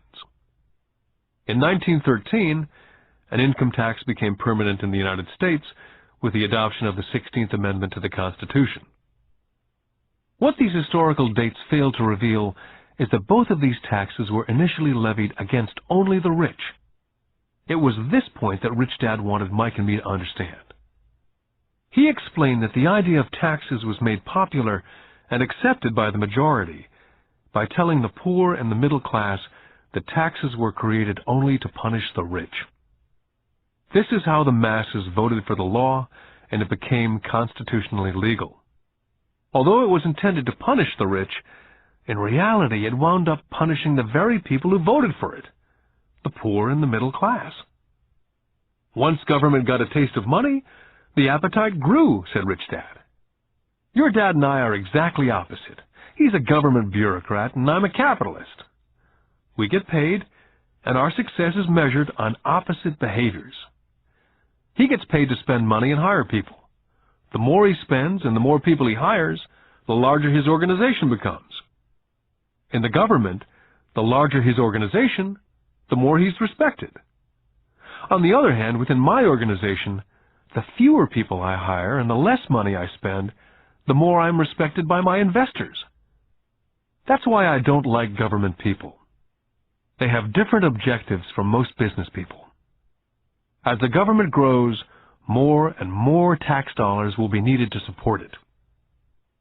As I said, the passage of taxes was only possible because the masses believed in the Robin Hood theory of economics, which was to take from the rich and give to everyone else. The problem was that the government's appetite for money was so great that taxes soon needed to be levied on the middle class, and from there it kept trickling down. The rich, on the other hand, saw an opportunity. They did not play by the same set of rules. As I've stated, the rich already knew about corporations, which became popular in the days of sailing ships. The rich created the corporation as a vehicle to limit their risk to the assets of each voyage. The rich put their money into a corporation to finance the voyage. The corporation would then hire a crew to sail to the New World to look for treasures. If the ship was lost, the crew lost their lives, but the loss to the rich would be limited only to the money they invested for that particular voyage. It's the knowledge of the power of the legal structure of the corporation that really gives the rich a vast advantage over the poor and the middle class. Having two fathers teaching me, one a socialist and the other a capitalist, I quickly began to realize that the philosophy of the capitalist made more financial sense to me. It seemed to me that the socialists ultimately penalized themselves due to their lack of financial education. No matter what the take-from-the-rich crowd came up with, the rich always found a way to outsmart them. That is how taxes were eventually levied on the middle class. The rich outsmarted the intellectuals solely because they understood the power of money, a subject not taught in schools. How did the rich outsmart the intellectuals? Once the take-from-the-rich tax was passed, cash started flowing into government coffers. Initially, people were happy. Money was handed out to government workers and the rich. It went to government workers in the form of jobs and pensions. It went to the rich via their factories receiving government contracts. The government became a large pool of money, but the problem was the fiscal management of that money. There really is no recirculation. In other words, the government policy, if you were a government bureaucrat, was to avoid having excess money. If you failed to spend your allotted funding, you risked losing it in the next budget. You'd certainly not be recognized for being efficient. Business people, on the other hand, are rewarded for having excess money and are recognized for their efficiency. As this cycle of growing government spending continued, the demand for money increased, and the tax the rich idea was now being adjusted to include lower income levels, down to the very people who voted it in, the poor and the middle class. True capitalists used their financial knowledge to simply find a way to escape. They headed back to the protection of a corporation. A corporation protects the rich. But what many people who've never formed a corporation do not know is that a corporation is not really a thing. A corporation is merely a file folder with some legal documents in it, sitting in some attorney's office registered with a state government agency. It's not a big building with the name of the corporation on it. It's not a factory or a group of people. A corporation is merely a legal document that creates a legal body without a soul. The wealth of the rich was once again protected. Once again, the use of corporations became popular once the permanent income laws were passed, because the income tax rate of the corporation was less than the individual income tax rates. In addition, as I said earlier, certain expenses could be paid with pre-tax dollars within the corporation. This war between the haves and the have-nots has been going on for hundreds of years. It's the take-from-the-rich crowd versus the rich. The battle is waged whenever and wherever laws are made. The battle will go on forever. The problem is, the people who lose are the uninformed, the ones who get up every day and diligently go to work and pay taxes. If they only understood the way the rich play the game, they could play it too. Then they would be on their way to their own financial independence. This is why I cringe every time I hear a parent advise their children to go to school so they can find a safe, secure job. An employee with a safe, secure job without financial aptitude has no escape. Average Americans today work 5 to 6 months for the government before they make enough to cover their taxes. In my opinion, that is a long time. The harder you work, the more you pay the government. That's why I believe that the idea of take from the rich backfired on the very people who voted it in. Every time people try to punish the rich don't simply comply, they react. They have the money, power, and intent to change things. They do not just sit there and voluntarily pay more taxes. They search for ways to minimize their tax burden. They hire smart attorneys and accountants and persuade politicians to change laws or create legal loopholes. They have the resources to effect change. The poor and the middle class do not have the same resources. They sit there and let the government's needles enter their arm and allow the blood donation to begin. Today, I'm constantly shocked at the number of people who pay more taxes or take fewer deductions simply because they are afraid of the government. And I do know how frightening and intimidating a government tax agent can be. I have had friends who have had their businesses shut down and destroyed, only to find out it was a mistake on the part of the government. I realize all that. But the price of working from January to mid-May is a high price to pay for that intimidation. My poor dad never fought back. My rich dad didn't either. He just played the game smarter, and he did it through corporations, the biggest secret of the rich. My highly educated dad always encouraged me to seek a good job with a strong corporation. He spoke of the virtues of working your way up the corporate ladder. He didn't understand that by relying solely on a paycheck from a corporate employer, I would be a docile cow ready for milking. When I told my rich dad of my father's advice, he only chuckled. "Why not own the ladder?" was all he said. As a young boy, I didn't understand what Rich Dad meant by owning my own corporation. It was an idea that seemed impossible and intimidating. Although I was excited by the idea, my youth would not let me envision the possibility that grown-ups would someday work for a company I would own. The point is, if not for my rich dad, I would have probably followed my educated dad's advice. It was merely the occasional reminder of my rich dad that kept the idea of owning my own corporation alive and kept me on a different path. By the time I was 15 or 16, I knew I was not going to continue down the path my educated dad was recommending. I did not know how I was going to do it, but I was determined not to head in the direction most of my classmates were heading. That decision changed my life. It was not until I was in my mid-20s that my rich dad's advice began to make more sense. I was just out of the Marine Corps and working for Xerox. I was making a lot of money, but every time I looked at my paycheck, I was always disappointed. The deductions were so large, and the more I worked, the greater the deductions. As I became more successful, my bosses talked about promotions and raises. It was flattering, but I could hear my rich dad asking me in my ear, "Who are you working for? Who are you making rich?" In 1974, while still an employee for Xerox, I formed my first corporation and began minding my own business. There were already a few assets in my asset column, but now I was determined to focus on making it bigger. Those paychecks with all the deductions made all the years of my rich dad's advice make total sense. I could see the future if I followed my educated dad's advice. Many employers feel that advising their workers to mind their own business is bad for business.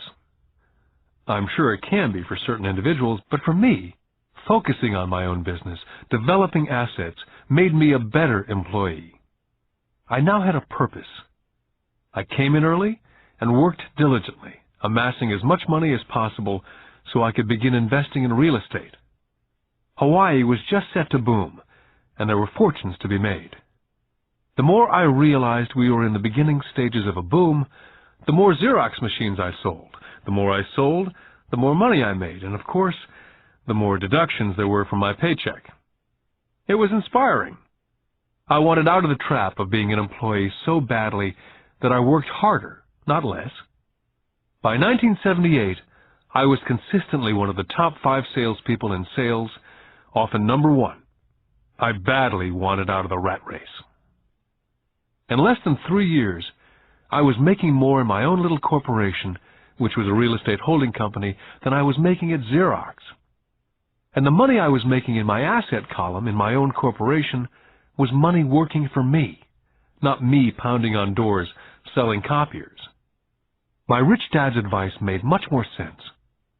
Soon the cash flow from my properties was so strong that my company bought me my first Porsche. My fellow Xerox salespeople thought I was spending my commissions. I wasn't. I was investing my commissions in assets.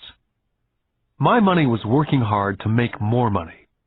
Each dollar in my asset column was a great employee, working hard to make more employees and buy the boss a new Porsche with before-tax dollars. I began to work harder for Xerox.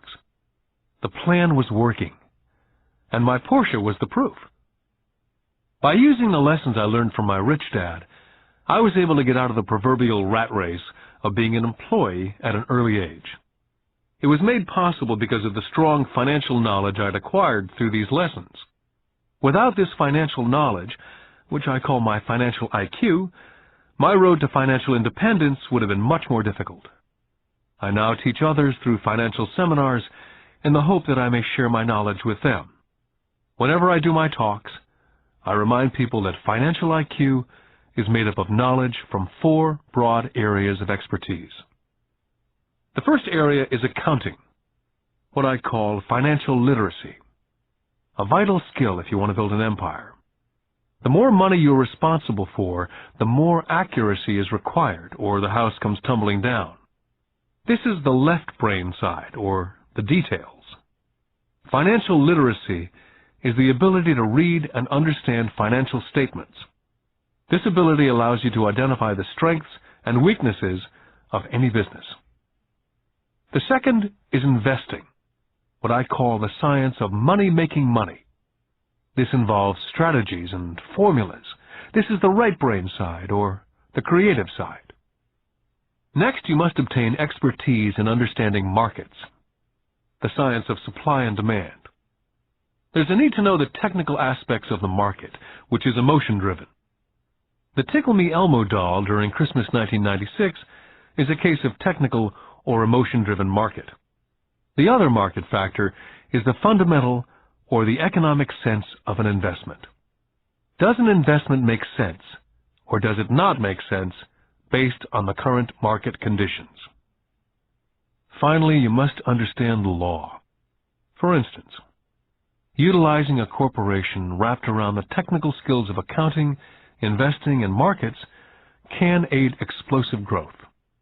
An individual with the knowledge of the tax advantages and protection provided by a corporation can get rich so much faster than someone who's an employee or a small business sole proprietor. It's like the difference between someone walking and someone flying. The difference is profound when it comes to long-term wealth. A corporation can do so many things that an individual cannot, like pay for expenses before it pays taxes. That is a whole area of expertise that is so exciting, but not necessary to get into unless you have sizable assets or a business. Employees earn and get taxed, and they try to live on what's left. A corporation earns, spends everything it can, and is taxed on anything that's left. It's one of the biggest legal tax loopholes that the rich use. They're easy to set up and are not expensive if you own investments that are producing good cash flow. For example, by owning your own corporation, car payments, insurance, repairs are company expenses. Most restaurant meals are partial expenses, and on and on. All are paid for legally with pre-tax dollars. Lesson 5. The Rich Invent Money. I've been teaching professionally since 1984. It's been a great experience and rewarding. It's also a disturbing profession, for I've taught thousands of individuals, and I see one thing in common in all of us, myself included.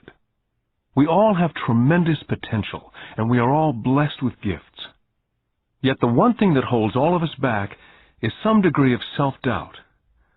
It's not so much the lack of technical information that holds us back, but more the lack of self-confidence. Some are more affected than others. Once we leave school, most of us know that it's not as much a matter of college degrees or good grades that count. In the real world, outside of academics, something more than just grades is required. I've heard it called guts, chutzpah, balls, audacity, bravado, cunning, daring, tenacity, and brilliance. This factor, whatever it's labeled, ultimately decides one's future much more than school grades. Inside each of us is one of these brave, brilliant, and daring characters. There's also the flip side of that character, people who could get down on their knees and beg if necessary. After a year in Vietnam as a Marine Corps pilot, I intimately got to know both of those characters inside of me. One is not better than the other. Yet as a teacher, I recognized that it was excessive fear and self-doubt that were the greatest detractors of personal genius. It broke my heart to see students know the answers, yet lack the courage to act on the answer. Often in the real world, it's not the smart that get ahead, but the bold. In my personal experience, your financial genius requires both technical knowledge as well as courage. If fear is too strong, the genius is suppressed. In my classes, I strongly urge students to learn to take risks, to be bold, to let their genius convert that fear into power and brilliance. It works for some and just terrifies others. I've come to realize that for most people, when it comes to the subject of money, they would rather play it safe. I've had to field questions such as, why take risks? Why should I bother developing my financial IQ? Why should I become financially literate? And I answer, just to have more options. There are huge changes up ahead. There will be 100 people like Bill Gates and hugely successful companies like Microsoft created every year, all over the world. And there also will be many more bankruptcies, layoffs, and downsizing. So why bother developing your financial IQ? Because if you do, you will prosper greatly. And if you don't, this period of time will be a frightening one. Land was wealth 300 years ago. So the person who owned the land owned the wealth. Then it was factories and production. And America rose to dominance. The industrialist owned the wealth. Today, it's information. And the person who has the most timely information owns the wealth. The problem is, information flies all around the world at the speed of light. The new wealth cannot be contained by boundaries and borders as lands and factories were. The changes will be faster and more dramatic. There will be a dramatic increase in the number of new multimillionaires. There also will be those who are left behind. Today I find so many people struggling, often working harder, simply because they cling to old ideas. They want things to be the way they were. They resist change. I know people who are losing their jobs or their houses, and they blame technology or the economy or their boss. Sadly, they fail to realize that they might be the problem. Old ideas are their biggest liability. It's a liability simply because they fail to realize that while that idea or way of doing something was an asset yesterday, yesterday is gone. One afternoon I was teaching investing using a game I'd invented, cash flow, as a teaching tool. A friend had brought someone along to attend the class. This friend of a friend was recently divorced, had been badly burned in the divorce settlement, and was now searching for some answers. Her friend thought the class might help. The game was designed to help people learn how money works. In playing the game, they learn about the interaction of the income statement with the balance sheet. They learn how cash flows between the two, and how the road to wealth is through striving to increase your monthly cash flow from the asset column to the point that it exceeds your monthly expenses. Once you accomplish this, you're able to get out of the rat race and onto the fast track. As I've said, some people hate the game, some love it, and others miss the point. This woman missed a valuable opportunity to learn something. In the opening round, she drew a doodad card with the boat on it. At first she was happy. Oh, I've got the boat! Then, as her friend tried to explain how the numbers worked on her income statement and balance sheet, she got frustrated because she had never liked math. The rest of her table waited while her friend continued explaining the relationship between the income statement, balance sheet, and monthly cash flow. Suddenly, when she realized how the numbers worked, it dawned on her that her boat was eating her alive. Later on in the game, she was also downsized and had a child. It was a horrible game for her. After the class, her friend came by and told me that she was upset. She'd come to the class to learn about investing and did not like the idea that it took so long to play a silly game. Her friend attempted to tell her to look within herself, to see if it reflected on herself in any way. With that suggestion, the woman demanded her money back. She said that the very idea that a game could be a reflection of her was ridiculous. Her money was promptly refunded, and she left. Since 1984, I have made millions simply by doing what the school system does not. In school, most teachers lecture. I hated lectures as a student. I was soon bored, and my mind would drift. In 1984, I began teaching via games and simulations. I always encouraged adult students to look at games as reflecting back to what they know and what they needed to learn. Most importantly, a game reflects back on one's behavior. It's an instant feedback system. Instead of the teacher lecturing you, the game is feeding back a personalized lecture, custom-made just for you. The friend of the woman who left later called to give me an update. She said her friend was fine and had calmed down. In her cooling-off period, she could see some relationships between the game and her life. Just like a board game, the world is always providing us with instant feedback. We could learn a lot if we tuned in more. One day, not long ago, I complained to my wife that the cleaners must have shrunk my pants. My wife gently smiled and poked me in the stomach to inform me that the pants had not shrunk. Something else had expanded. Me. The game Cash Flow was designed to give every player personal feedback. The purpose is to give you options. If you draw the boat card and it puts you into debt, the question is, now what can you do? How many different financial options can you come up with? That's the purpose of the game. To teach players to think and create new and various financial options. I've watched this game played by more than 1,000 people. The people who get out of the rat race in the game the quickest are the people who understand numbers and have creative financial minds. They recognize different financial options. People who take the longest are people who aren't familiar with numbers and often do not understand the power of investing. Rich people are often creative and take calculated risks. There have been people playing Cash Flow who gain lots of money in the game, but they don't know what to do with it. Most of them have not been financially successful in real life either. Everyone else seems to be getting ahead of them, even though they have money. And that's true in real life. There are a lot of people who have a lot of money and do not get ahead financially. Limiting your options is the same as hanging on to old ideas. I have a friend from high school who now works at 3 jobs. 20 years ago, he was the richest of all my classmates. When the local sugar plantation closed, the company he worked for went down with the plantation. In his mind, he had the one option, and that was the old option: work hard. The problem was, he couldn't find an equivalent job that recognized his seniority in the old company.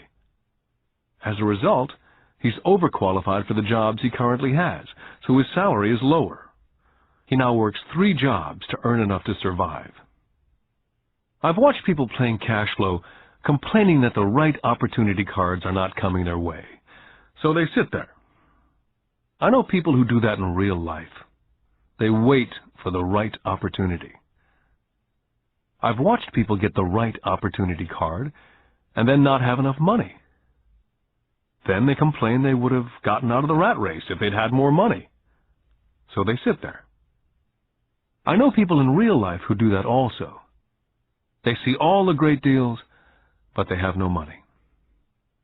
And I have people pull a great opportunity card, read it out loud, and have no idea that it's a great opportunity. They have the money, the time is right, they have the card, but they can't see the opportunity staring at them. They fail to see how it fits into their financial plan for escaping the rat race. And I know more people like that than all the others combined. Most people have an opportunity of a lifetime flash right in front of them, and they fail to see it. A year later, They find out about it after everyone else got rich. Financial intelligence is simply having more options. If the opportunities aren't coming your way, what else can you do to improve your financial position? If an opportunity lands in your lap and you have no money and the bank won't talk to you, what else can you do to get the opportunity to work in your favor? If your hunch is wrong and what you've been counting on doesn't happen, how can you turn a lemon into millions? That is financial intelligence. It's not so much what happens, but how many different financial solutions you can think of to turn a lemon into millions. It's how creative you are in solving financial problems. Most people only know one solution: work hard, save, and borrow. So why would you want to increase your financial intelligence? Because you want to be the kind of person who creates your own luck. You can take whatever happens and make it better. Few people realize that luck is created, just as money is. And if you want to be luckier and create money instead of working hard, then your financial intelligence is important. If you're the kind of person who's waiting for the right thing to happen, you might wait for a long time. It's like waiting for all the traffic lights to be green for 5 miles before starting the trip. As young boys, Mike and I were constantly told by my rich dad that money is not real. Rich Dad occasionally reminded us of how close we came to the secret of money on that first day we got together and began making money out of plaster of Paris. The poor and middle class work for money, he would say. The rich make money. The more real you think money is, the harder you will work for it. If you can grasp the idea that money is not real, you will grow richer faster. What is it? Was a question Mike and I often came back with.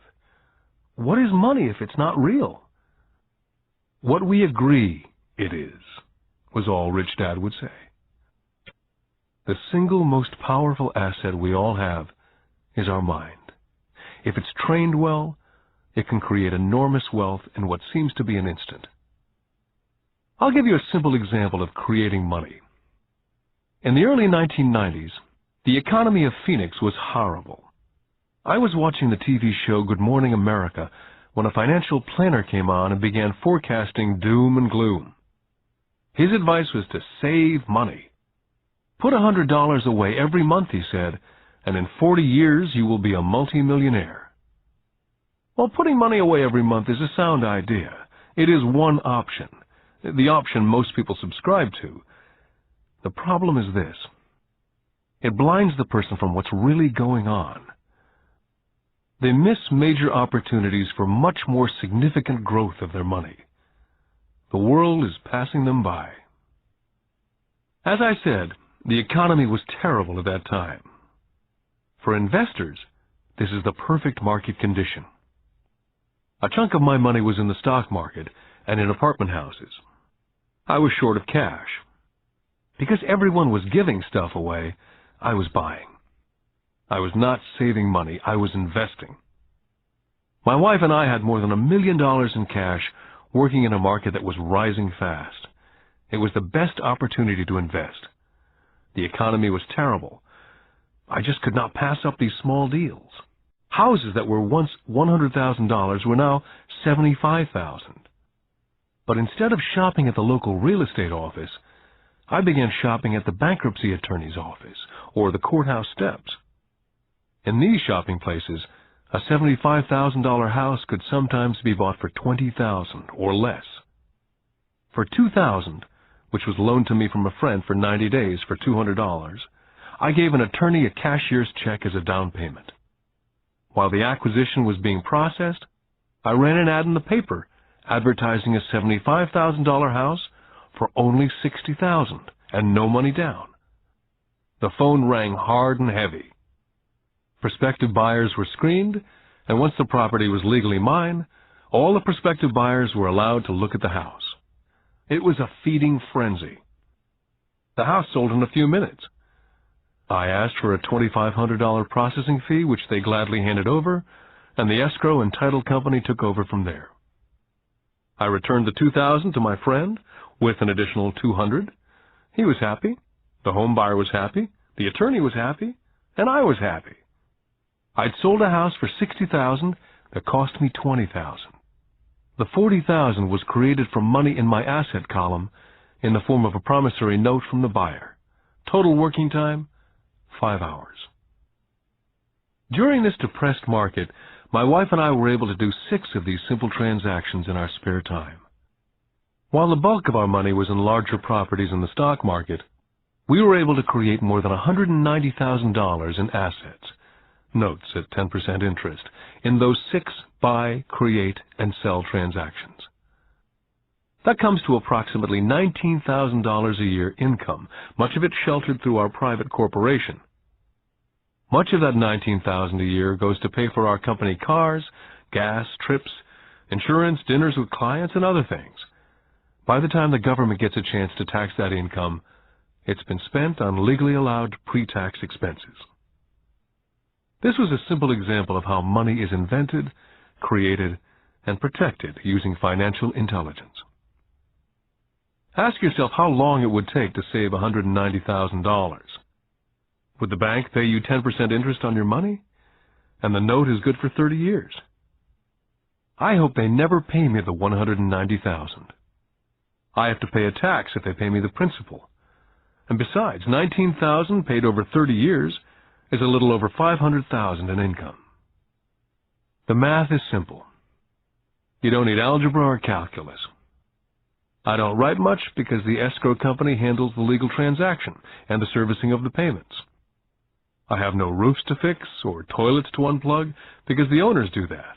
It's their house. Occasionally someone does not pay, and that's wonderful because there are late fees, or they move out and the property is sold again. The court system handles that. And it may not work in your area. The market conditions may be different, but the example illustrates how a simple financial process can create hundreds of thousands of dollars with little money and low risk. It's an example of money being only an agreement. Anyone with a high school education can do it. Yet most people won't. Most people listen to the standard advice of work hard and save money. For about 30 hours of work, approximately $190,000 was created in the asset column, and no taxes were paid. Now you may understand why I silently shake my head when I hear parents say, "My child is doing well in school and receiving a good education." It may be good, but is it adequate? I know the above investment strategy is a small one. It's used to illustrate how small can grow into big. My success reflects the importance of a strong financial foundation, which starts with strong financial education. Financial intelligence is made up of these 4 main technical skills. Number 1, financial literacy, the ability to read numbers. Number 2, investment strategies, the science of making money. Number 3, the market, supply and demand. Alexander Graham Bell gave the market what it wanted, and AT&T was born. So did Bill Gates. A $75,000 house offered for $60,000 that cost $20,000 was also the result of seizing an opportunity created by the market. Somebody was buying and someone was selling. Number 4, the law. The awareness of accounting, corporate, state, and national rules and regulations. I recommend playing within the rules. It's this basic foundation, or the combination of these skills, that's needed to be successful in the pursuit of wealth. Whether it be through the buying of small homes, large apartments, companies, stocks, bonds, mutual funds, precious metals, baseball cards, or the like. Personally, I use 2 main vehicles to achieve financial growth: real estate and small stocks. I use real estate as my foundation. Day in and day out, my properties provide cash flow and occasional spurts of growth in value. The small cap stocks are used for fast growth. I do not recommend anything that I do, The examples are just that, examples. If the opportunity is too complex, and I do not understand the investment, I don't do it.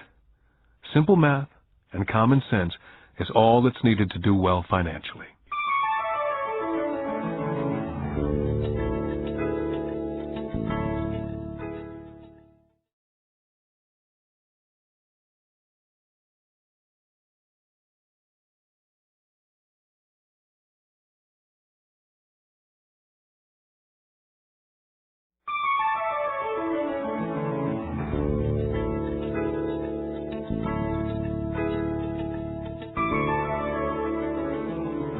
Lesson 6. Work to learn. Don't work for money. In 1995, I granted an interview with a newspaper in Singapore. The young female reporter was on time, and the interview got underway immediately. We sat in the lobby of a luxurious hotel, sipping coffee and discussing the purpose of my visit to Singapore. I was to share the platform with Zig Ziglar. He was speaking on motivation, and I was speaking on the secrets of the rich. Someday I'd like to be a best-selling author like you, she said. I'd seen some of the articles she'd written for the paper, and I was impressed. She had a tough, clear style of writing. Her articles held a reader's interest. You have a great style, I said in reply. What holds you back from achieving your dream? My work doesn't seem to go anywhere, she said quietly. Everyone says that my novels are excellent, but nothing happens. So I keep my job with the paper. At least it pays the bills. Do you have any suggestions? Yes, I do, I said brightly. A friend of mine here in Singapore runs a school that trains people to sell. He runs sales training courses for many of the top corporations here in Singapore. And I think attending one of his courses would greatly enhance your career. She stiffened. Are you saying that I should go to school to learn to sell? I nodded. I have a master's degree in English literature. Why would I go to school to learn to be a salesperson? I'm a professional. She was now packing her briefcase forcibly. The interview was over. On the coffee table sat a copy of my first book. I picked it up as well as the notes that she jotted down on her legal pad. Do you see this? I said, pointing to her notes. She looked down at her notes. What? She said, confused. Again, I pointed deliberately to her notes. On her pad, she'd written, Robert Kiyosaki, best-selling author. It says, best-selling author, not best-writing author. Her eyes widened immediately. I'm a terrible writer. You're a great writer. I went to sales school. You have a master's degree. Put them together and you get a best-selling author and a best-writing author. Anger flared from her eyes. I'll never stoop so low as to learn how to sell. People like you have no business writing. I'm a professionally trained writer, and you're a salesman. It's not fair. The rest of her notes were put away, and she hurried out through the large glass doors into the humid Singapore morning. At least she gave me a fair and favorable write-up the next morning. The world is filled with smart, talented, educated, and gifted people. We meet them every day. They're all around us. I'm constantly shocked at how little talented people earn. I heard the other day that less than 5% of Americans earn more than $100,000 a year. I've met brilliant, highly educated people who earn less than $20,000 a year. A business consultant who specializes in the medical trade was telling me how many doctors, dentists, and chiropractors struggle financially. All this time, I thought that when they graduated, the dollars would pour in. It was this business consultant who gave me the phrase, they are one skill away from great wealth. What this phrase means is that most people need only to learn and master one more skill, and their income would jump exponentially. I have mentioned before that financial intelligence is a synergy of accounting, investing, marketing, and law. Combine these 4 technical skills, and making money with money is easier. When it comes to money, the only skill most people know is to work hard. The classic example of a synergy of skills was that young writer for the newspaper. If she diligently learned the skills of sales and marketing, her income would jump dramatically. If I were her, I would take some courses in advertising copywriting as well as sales. Then instead of working at the newspaper, I would seek a job at an advertising agency. Even if it were a cut in pay, she'd learn how to communicate in shortcuts that are used in successful advertising. She also would spend time learning public relations, an important skill. She would learn how to get millions in free publicity. Then at night and on weekends, she could be writing her great novel. When it was finished, she'd be better able to sell her book. Then in a short while, she could be a best-selling author. When I graduated from the U.S. Merchant Marine Academy in 1969, my educated dad was happy. Standard Oil of California had hired me for its oil tanker fleet. I was a third mate, and the pay was low compared with my classmates, but it was okay for a first real job after college.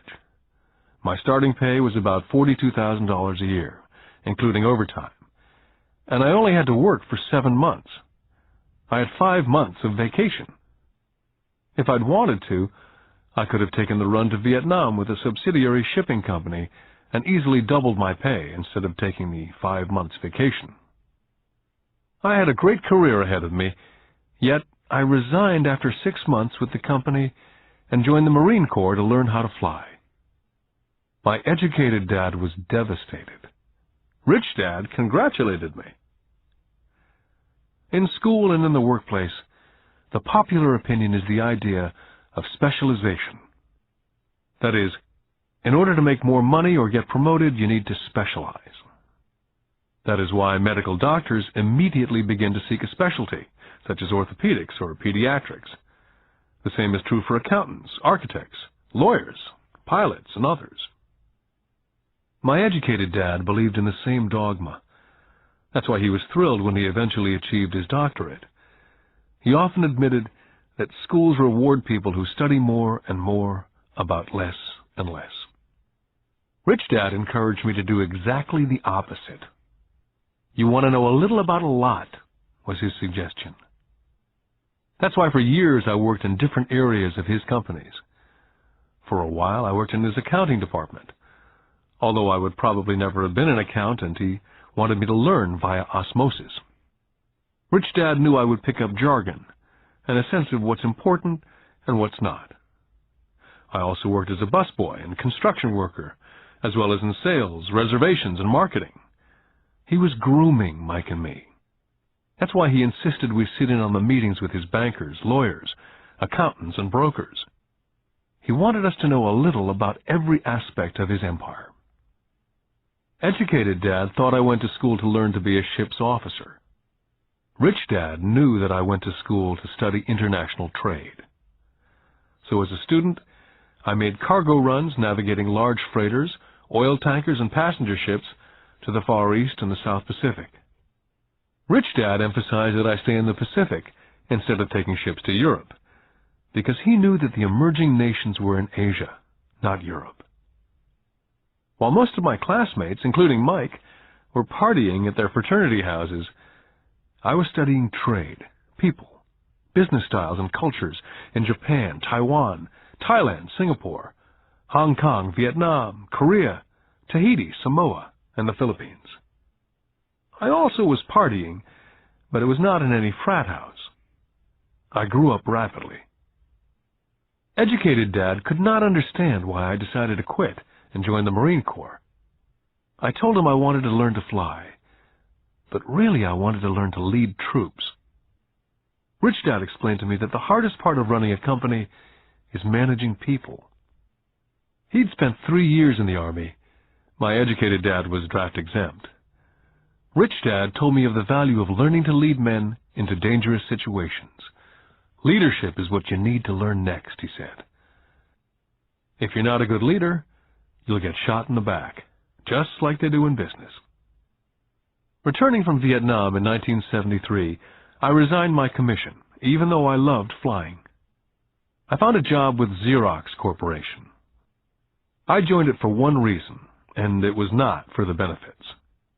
I was a shy person, and the thought of selling was the most frightening subject in the world.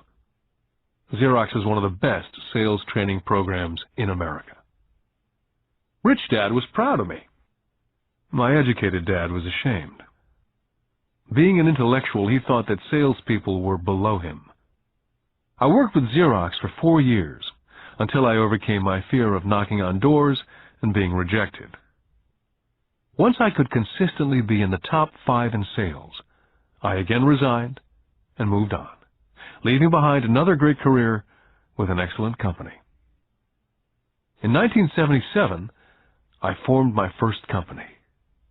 Rich Dad had groomed Mike and me to take over companies, so I now had to learn to form them and put them together.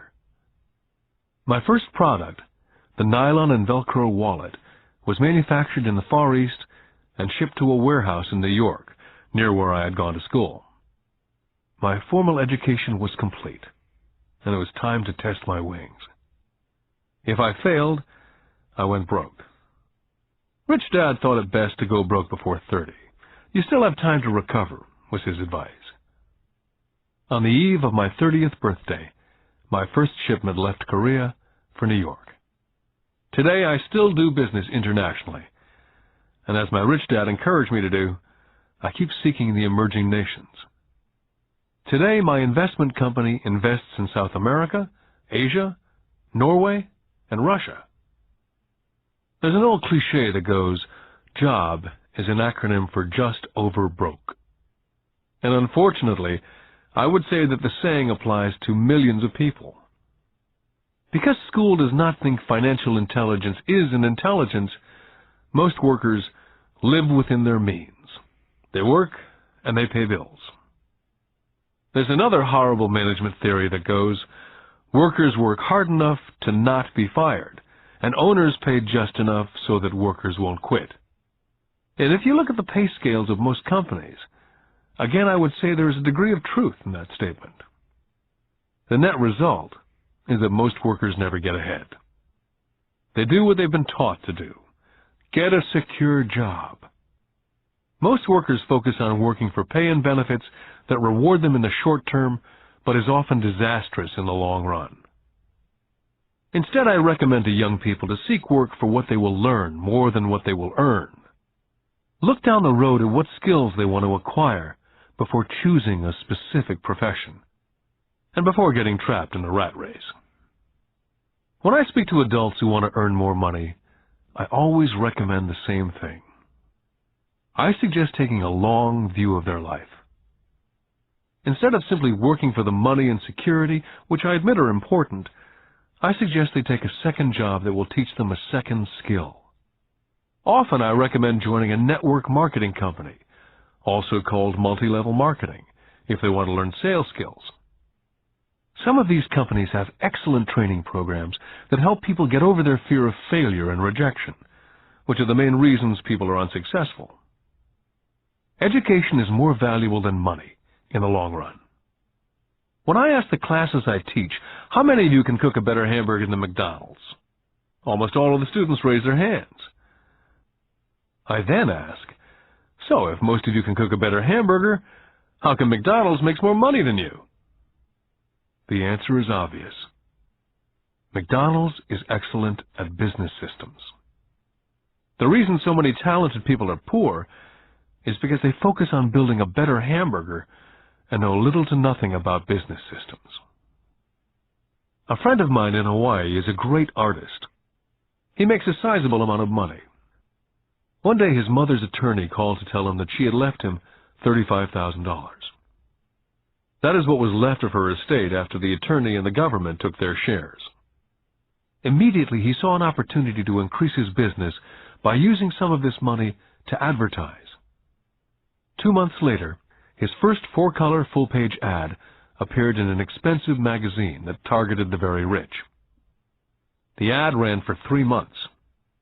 He received no replies from the ad, and all of his inheritance is now gone. He now wants to sue the magazine for misrepresentation. This is a common case of someone who can build a beautiful hamburger but knows little about business. When I asked him what he'd learned, his only reply was that advertising salespeople are crooks. I then asked him if he'd be willing to take a course in sales and a course in direct marketing. His reply, "I don't have the time, and I don't want to waste my money." The world is filled with talented poor people. All too often they're poor or struggle financially or earn less than they're capable of, not because of what they know, but because of what they do not know. They focus on perfecting their skills at building a better hamburger rather than the skills of selling and delivering the hamburger. Maybe McDonald's does not make the best hamburger, but they are the best at selling and delivering a basic average burger. Poor Dad wanted me to specialize. That was his view on how to be paid more. Rich Dad advised that Mike and I groom ourselves. Many corporations do the same thing. They find a young, bright student out of business school and begin grooming that person to someday take over the company. So these bright young employees do not specialize in one department. They're moved from department to department to learn all the aspects of business systems. The rich often groom their children or the children of others. By doing so, their children gain an overall knowledge of the operations of the business and how the various departments interrelate. For the World War II generation, it was considered bad to skip from company to company. Today, it's considered smart. Since people will skip from company to company rather than seek greater specialization, why not seek to learn more than earn? In the short term, it may earn you less. In the long term, it will pay off in large dividends. The main management skills needed for success are the management of cash flow, the management of systems, including yourself and time with family, and the management of people. The most important specialized skills are sales and understanding marketing. It's the ability to sell, therefore to communicate to another human being, be it a customer, employee, boss, spouse, or child, that is the base skill of personal success. It is communication skills such as writing, speaking, and negotiating that are crucial to a life of success. It's a skill that I work on constantly, attending courses or buying educational tapes to expand my knowledge. Rich Dad encouraged Mike and me to know a little about a lot. He encouraged us to work with people smarter than we were, and to bring smart people together to work as a team. Today it would be called a synergy of professional specialties. Today I meet ex-school teachers earning hundreds of thousands of dollars a year. They earn that much because they have specialized skills in their field, as well as other skills. They can teach as well as sell and market. I know of no other skills to be more important than selling as well as marketing. The skills of selling and marketing are difficult for most people, primarily due to their fear of rejection. The better you are at communicating, negotiating, and handling your fear of rejection, the easier life is.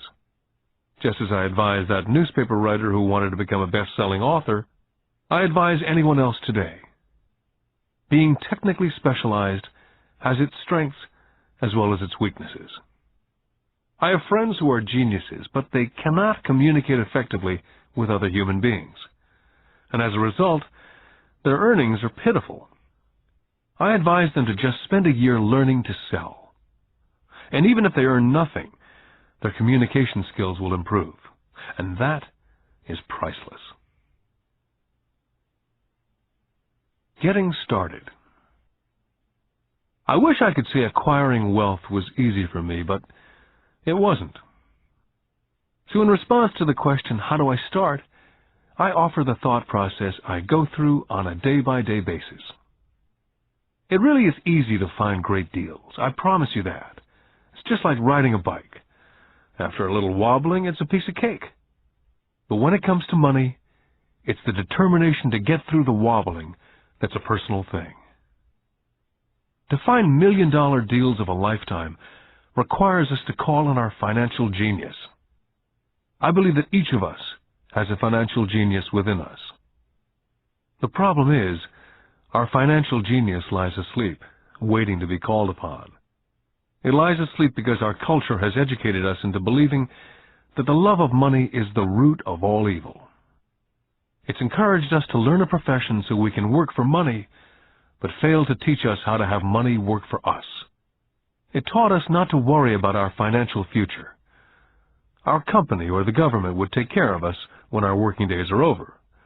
However, it's our children, educated in the same school system, who will end up paying for it. The message is still to work hard, earn money, and spend it. And when we run short, we can always borrow more. Unfortunately, 90% of the Western world subscribes to the above dogma simply because it's easier to find a job and work for money. If you're not one of the masses, I offer you the following 10 steps to awaken your financial genius. I simply offer you the steps I have personally followed. If you want to follow some of them, great. If you don't, make up your own. Your financial genius is smart enough to develop its own list. Step number 1. I need a reason greater than reality. If you ask most people if they would like to be rich or financially free, they would say yes. But then reality sets in. The road seems too long with too many hills to climb. It's easier just to work for money and hand the excess over to your broker. A reason or a purpose is a combination of wants and don't wants. When people ask me what my reason for wanting to be rich is, it's a combination of deep emotional wants and don't wants. I will list a few. First, the don't wants, for they create the wants. I don't want to work all my life. I don't want what my parents aspired for, which was job security and a house in the suburbs. I don't like being an employee. Now the wants. I want to be free to travel the world and live in a lifestyle I love. I want to be young when I do this. I want to simply be free. I want control over my time and my life. I want money to work for me. Those are deep-seated emotional reasons. What are yours? As I said, I wish I could say it was easy. It wasn't. But it wasn't hard either. But without a strong reason or purpose, anything in life is hard. Step number 2. I choose daily. The power of choice. That is the main reason people want to live in a free country. We want the power to choose. Financially, with every dollar we get in our hands, we hold the power to choose our future to be rich, poor, or middle class. Our spending habits reflect who we are. Poor people simply have poor spending habits. Most people choose not to be rich. For 90% of the population, being rich is too much of a hassle. So they invent sayings that go, I'm not interested in money, or I'll never be rich, or I don't have to worry, I'm still young, or when I make some money, then I'll think about my future, or my husband, wife handles the finances. The problem with those statements is they rob the person who chooses to think such thoughts of two things. One is time, which is your most precious asset, and 2 is learning. Just because you have no money, it shouldn't be an excuse to not learn. But that is a choice we all make daily. The choice of what we do with our time, our money, and what we put in our heads. That is the power of choice. All of us have choice. I just choose to be rich, and I make that choice every day. Step number 3. Choose friends carefully. First of all, I do not choose my friends by their financial statements. I have friends who have actually taken the vow of poverty, as well as friends who earn millions every year. The point is, I learn from all of them, and I consciously make the effort to learn from them. But there's one distinction that I'd like to point out. I've noticed that my friends with money talk about money, and I do not mean brag. They're interested in the subject. so I learned from them and they learned from me. My friends whom I know are in dire straits financially do not like talking about money, business, or investing. They often think it rude. So I also learn from my friends who struggle financially. I find out what not to do. Step number 4.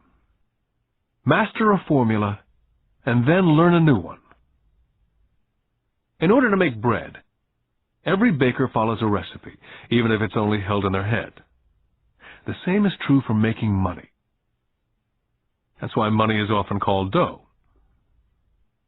When it comes to money, the masses generally have one basic formula they learned in school, and that is work for money. The formula I see that is predominant in the world is that every day millions of people get up and go to work, earn money, pay bills, balance checkbooks, buy some mutual funds, and go back to work. That is the basic formula or recipe. If you're tired of what you're doing or you're not making enough, it's simply a case of changing the formula via which you make money. Years ago, when I was 26, I took a weekend class called How to Buy Real Estate Foreclosures. I learned a formula. The next trick was to have the discipline to actually put into action what I had learned. That is where most people stop. For 3 years while working for Xerox, I spent my spare time learning to master the art of buying foreclosures. I've made several $1 million using that formula, but today it's too slow, and too many other people are doing it. So after I mastered that formula, I went in search of other formulas. For many of the classes, I did not use the information I learned directly, but I always learned something new. Step number 5. Pay yourself first. The power of self-discipline. If you cannot get control of yourself, do not try to get rich. You might first want to join the Marine Corps or some religious order so you can get control of yourself. It makes no sense to invest, make money, and blow it. It's the lack of self-discipline that causes most lottery winners to go broke soon after winning millions. It's the lack of self-discipline that causes people who get a raise to immediately go out and buy a new car or take a cruise. It's difficult to say which of the 10 steps is the most important, but of all the steps, this step is probably the most difficult to master if it's not already a part of your makeup. I would venture to say that it's the lack of personal self-discipline that is the number one delineating factor between the rich, poor, and middle class. I do not take the saying, pay yourself first, lightly. The Richest Man in Babylon by George Clason is where the statement, pay yourself first, comes from. Millions of copies have been sold. But while millions of people freely repeat that powerful statement, few follow the advice. For those who do follow it, their financial statement, income statement, and balance sheet shows income flowing into assets and assets supplying income. Each month, these people allocate money to their asset column before they pay their monthly expenses. Although millions of people have read Clason's book and understand the words pay yourself first, in reality they pay themselves last. Now I can hear the howls from those of you who sincerely believe in paying your bills first. And I can hear all the responsible people who pay their bills on time. I'm not saying be irresponsible and not pay your bills. All I'm saying is do what the program says, which is pay yourself first. The reason I don't have high credit card debt and doodad debt is because I want to pay myself first. Although I pay my bills last, I am financially astute enough to not get into a tough financial situation. To ensure paying yourself first, don't get into large debt positions that you have to pay for. Keep your expenses low. Build up assets first. Then, buy the big house or a nice car. Being stuck in the rat race is not intelligent. And when you come up short, let the pressure build and don't dip into your savings or investments. Use the pressure to inspire your financial genius to come up with new ways of making more money and then pay your bills. you will have increased your ability to make more money as well as your financial intelligence. Step number 6. Pay your brokers well. I often see people posting a sign in front of their house that says, "For sale by owner." Or I see on TV today many people claiming to be discount brokers. My rich dad taught me to take the opposite tack. He believed in paying professionals well, and I have adopted that policy also. Today I have expensive attorneys, accountants, real estate brokers, and stockbrokers. Why? Because if, and I do mean if, the people are professionals, their services should make you money. And the more money they make, the more money I make. We live in an information age. Information is priceless. A good broker should provide you with information as well as take the time to educate you as to its meaning. Step number 7. Be an Indian giver. This is the power of getting something for nothing. When the first white settlers came to America, they were taken aback by a cultural practice some American Indians had. For example, if a settler was cold, the Indian would give the person a blanket.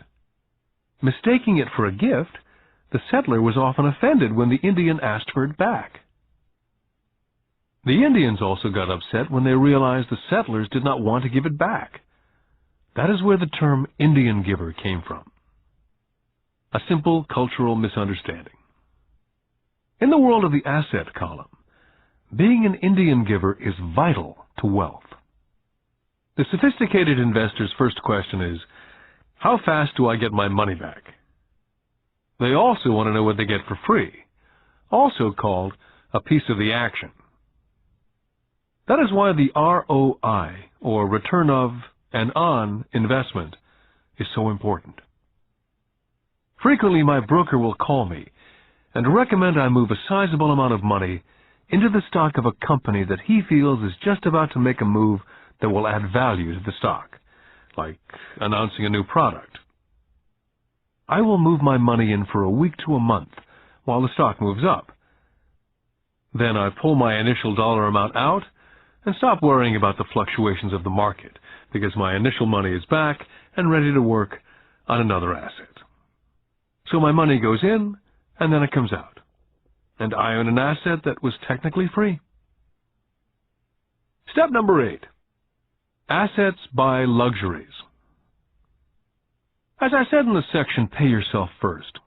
If a person cannot master the power of self-discipline, it's best not to try to get rich. For while the process of developing cash flow from an asset column in theory is easy, it's the mental fortitude of directing money that's hard. Due to external temptations, it's much easier in today's consumer world to simply blow it out of the expense column. Because of weak mental fortitude, that money flows into the paths of least resistance. That is the cause of poverty and financial struggle. I love my luxuries as much as anyone else. The difference is, some people buy their luxuries on credit. It's the keep up with the Joneses trap. I use the income from my assets to buy my luxuries. When I wanted to buy a Porsche, the easy road would have been to call my banker and get a loan. Instead of choosing to focus in the liability column, I chose to focus in the asset column. As a habit, I use my desire to consume to inspire and motivate my financial genius to invest. Too often today, we focus on borrowing money to get the things we want, instead of focusing on creating money. One is easier in the short term, but harder in the long term. It's a bad habit that we as individuals and as a nation have gotten into. Remember, the easy road often becomes hard, and the hard road often becomes easy. The earlier you can train yourself and those you love to be masters of money, the better. Money is a powerful force. Unfortunately, people use the power of money against them. If your financial intelligence is low, money will run all over you. It will be smarter than you. If money is smarter than you will work for it all your life. Step number 9.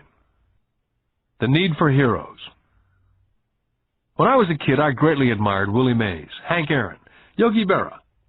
They were my heroes. As a kid playing Little League, I wanted to be just like them. I treasured their baseball cards. I wanted to know everything about them.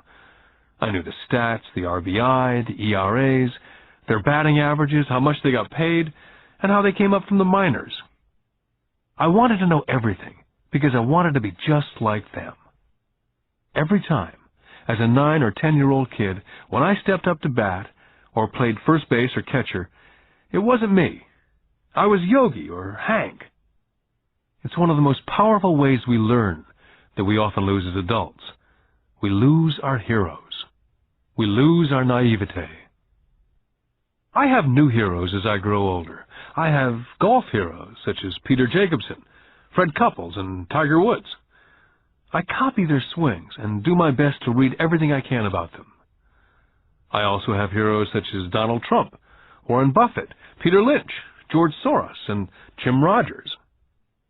In my older years, I know their stats, just like I knew the ERAs and RBI of my baseball heroes. I follow what Warren Buffett invests in and read anything I can about his point of view on the market. I read Peter Lynch's book to understand how he chooses stocks. And I read about Donald Trump, trying to find out how he negotiates and puts deals together. Just as I was not me when I was up to bat, when I'm in the market or I'm negotiating a deal, I am subconsciously acting with the bravado of Trump. Or when analyzing a trend, I look at it as though Peter Lynch were doing it. By having heroes, we tap into a tremendous source of raw genius. But heroes do more than simply inspire us. Heroes make things look easy. It's the making it look easy that convinces us to want to be just like them. If they can do it, so can I. Step number 10. Teach and you shall receive. Both of my dads were teachers. My rich dad taught me a lesson I've carried all my life, and that was the necessity of being charitable or giving. My educated dad gave a lot by the way of time and knowledge, but almost never gave money. As I said, he usually said that he would give when he had some extra money. Of course, there was rarely any extra. My rich dad gave money as well as education. He believed firmly in tithing. If you want something, you first need to give, he would always say. When he was short of money, he simply gave money to his church or to his favorite charity. If I could leave one single idea with you, it's that idea. Whenever you feel short or in need of something, give what you want first, and it will come back in buckets. That's true for money, a smile, love, friendship. I know it's often the last thing a person may want to do, but it's always worked for me. I just trust that the principle of reciprocity is true, and I give what I want. My rich dad would often say, poor people are more greedy than rich people. He would explain that if a person was rich, that person was providing something that other people wanted. In my life, over all these years, whenever I felt needy or short of money or short of help, I simply went out and found in my heart what I wanted and decided to give it first. And when I gave, it always came back. It reminds me of the story of the guy sitting with firewood in his arms on a cold, freezing night, and he's yelling at the pot-bellied stove, "When you give me some heat, then I'll put some wood in." And when it comes to money, love, happiness, sales, and contacts, all one needs to remember is first to give what you want, and it will come back in droves. My poor dad taught teachers, and he became a master teacher. My rich dad always taught young people his way of doing business. In retrospect, it was their generosity with what they knew that made them smarter. There are powers in this world that are much smarter than we are. You can get there on your own, but it's easier with the help of the powers that be. All you need to be is generous with what you have, and the powers will be generous with you. Take action. All of you were given two great gifts, your mind and your time. It is up to you to do what you please with both. With each dollar bill that enters your hand, you and only you have the power to determine your destiny. Spend it foolishly, you choose to be poor. Spend it on liabilities, you join the middle class. Invest it in your mind and learn how to acquire assets, and you will be choosing wealth as your goal and your future. The choice is yours and only yours. With every day, with every dollar, you decide to be rich, poor, or middle class. Choose to share this knowledge with your children, and you choose to prepare them for the world that awaits. No one else will. You and your children's future will be determined by choices you make today, not tomorrow. This has been a Time Warner Audiobooks production of Rich Dad, Poor Dad, written by Robert Kiyosaki with Sharon L. Lecter, CPA, and read by Stephen Hoy, featuring an introduction by Robert Kiyosaki. Executive producer, Maya Thomas. Produced and directed by John Brunette. Text abridged by John Whitman. Text edited by William Whittington. Production coordinated by Daniel Metcalf. Rich Dad, Poor Dad is also available in paperback from Warner Business Books.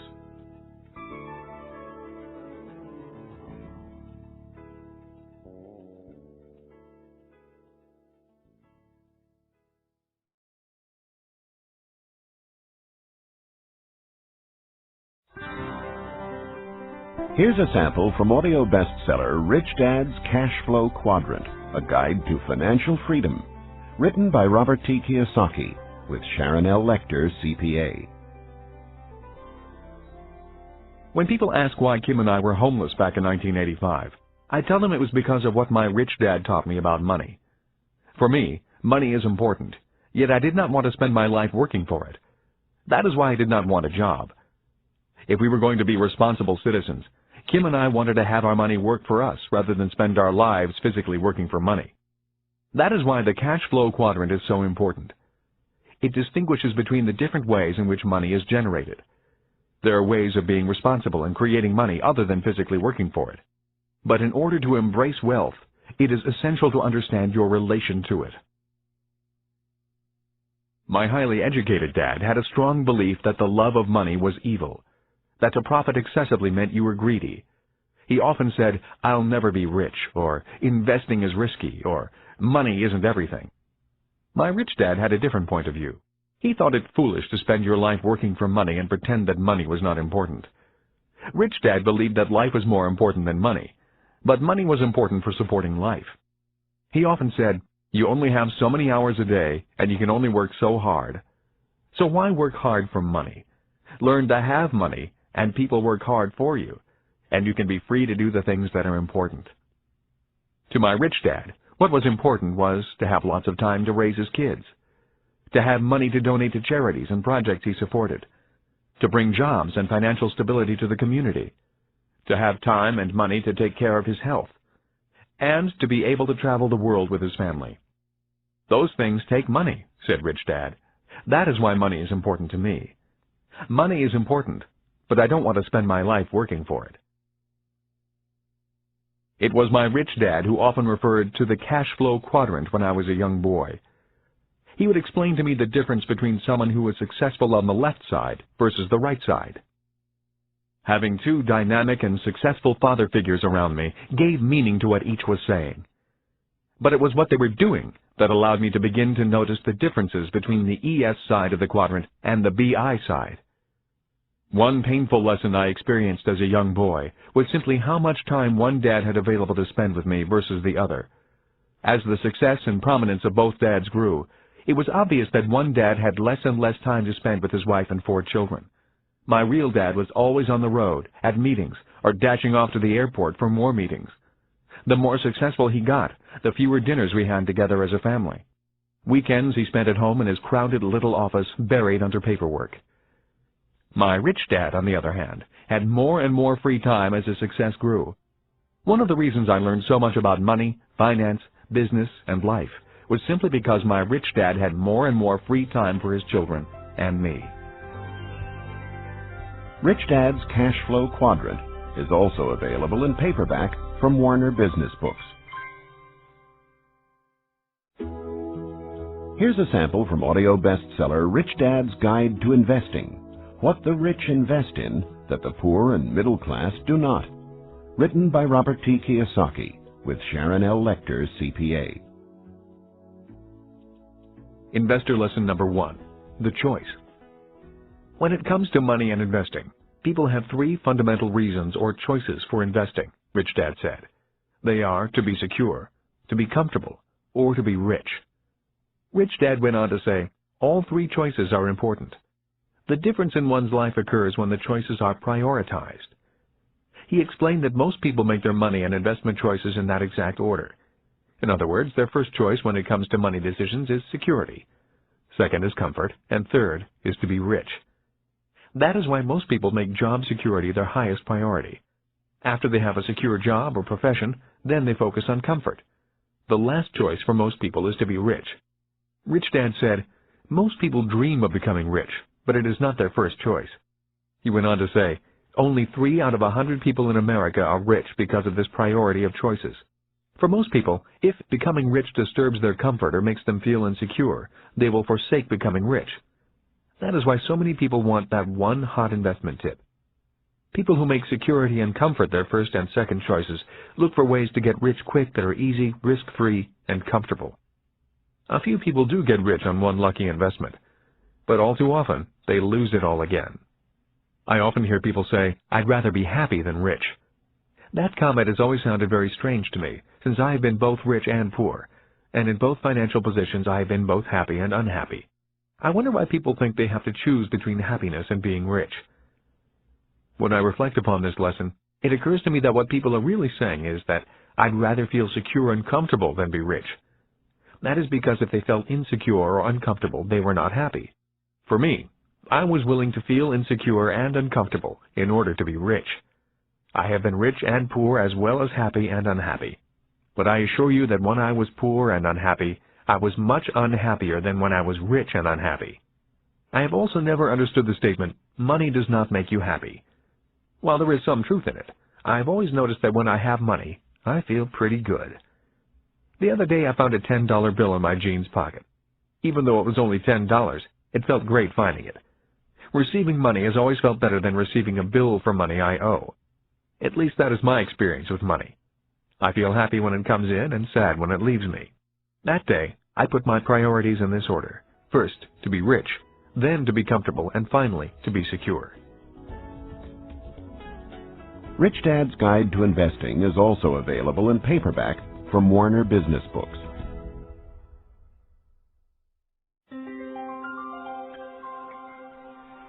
Here's a sample from Rich Dad's Rich Kid, Smart Kid, giving your children a financial head start. The latest book from the New York Times best-selling authors Robert T. Kiyosaki and Sharon L. Lecter, CPA. When I was a little boy, my rich dad often said, money is an idea. He would go on to say, money can be anything you want it to be. If you say, I'll never be rich, then the chances are you'll never be rich. If you say, I can't afford it, then chances are you can't. My smart dad said much the same about education. Is it possible that every child is born with the potential to be rich and smart? This program is about fostering and preserving that possibility. Both my dads were great teachers. Both men were smart men. But they were not smart in the same subjects, and they did not teach the same things. Yet as different as they were, both dads believed the same things about all kids. Both dads believed all kids are born smart and all kids are born rich. They both believed a child learns to be poor and learns to believe that he or she is less smart than other kids. Both dads were great teachers because they believed in bringing out the genius that each child is born with. In other words, they did not believe in putting knowledge in. They believed in bringing the child's genius out. Both my dads were great teachers because they rarely tried to cram their ideas into my head. They often said very little, waiting instead for me to ask when I wanted to know something. Or they asked me questions, seeking to find out what I knew, rather than simply telling me what they knew. And not to forget the moms. My mom was a great teacher and role model also. She was my teacher for unconditional love, kindness, and the importance of caring for other people. I once heard that boys marry women just like their moms, and I would say that is true for me. My wife Kim is also an extremely kind and loving person. I did not know my best friend Mike's mom very well. Yet the times I was over at their home, Mike's mother was also very kind and attentive to what we were doing. Although a very private person, she was always interested in what Mike and I were learning at school and in the business. I could tell she was a great life partner for Mike's dad. Although I did not know her very well, I learned from her the importance of listening to others, letting others talk, and being respectful of the ideas of others, even if they clash with your ideas. She was a great communicator in a very quiet way. Lessons from my mom and dad. The number of single-parent families I see today concerns me. Having both a mom and a dad as teachers was important in my development. My dad would often say, "True intelligence is knowing what is appropriate rather than what is simply right or wrong." As a 6-year-old boy, I learned from my mom that I needed to be kind and gentle. But when I found myself constantly confronted by bullies at school, I also learned that I could at times be too kind and gentle. I hated being called fatty and Dumbo. Consequently, after talking with my dad, I learned to be strong and to stand up for myself. But there had to be balance. My father told me that many people live in a black and white world or a right and wrong world. Many say, don't push back, and some say, push back. The key to being successful in life is, if you must push back, you need to know exactly how hard to push. When I got pushed or put down, I learned exactly how hard to push back. Knowing exactly how hard to push requires much more intelligence than simply saying, don't push back, or push back. My dad would often say, true intelligence is knowing what is appropriate rather than what is right or wrong. I think today we need to be more intelligent with our strengths and our weaknesses. It used to be when I was a kid and I got angry with another guy at school. We would begin to wrestle, get tired, and then the fight would be over. The worst that happened was an occasional torn shirt or bloody nose. Today, kids get angry, start thinking in the less intelligent right and wrong mode, break out their guns and shoot each other. We may be in the information age, and kids may be more worldly than their parents, but we can all learn to be more intelligent with our information and our emotions. We need to learn from both our mothers and fathers. Because of so much more information, we need to be that much more intelligent. Rich Dad's Rich Kid, Smart Kid is also available in paperback from Warner Business Books.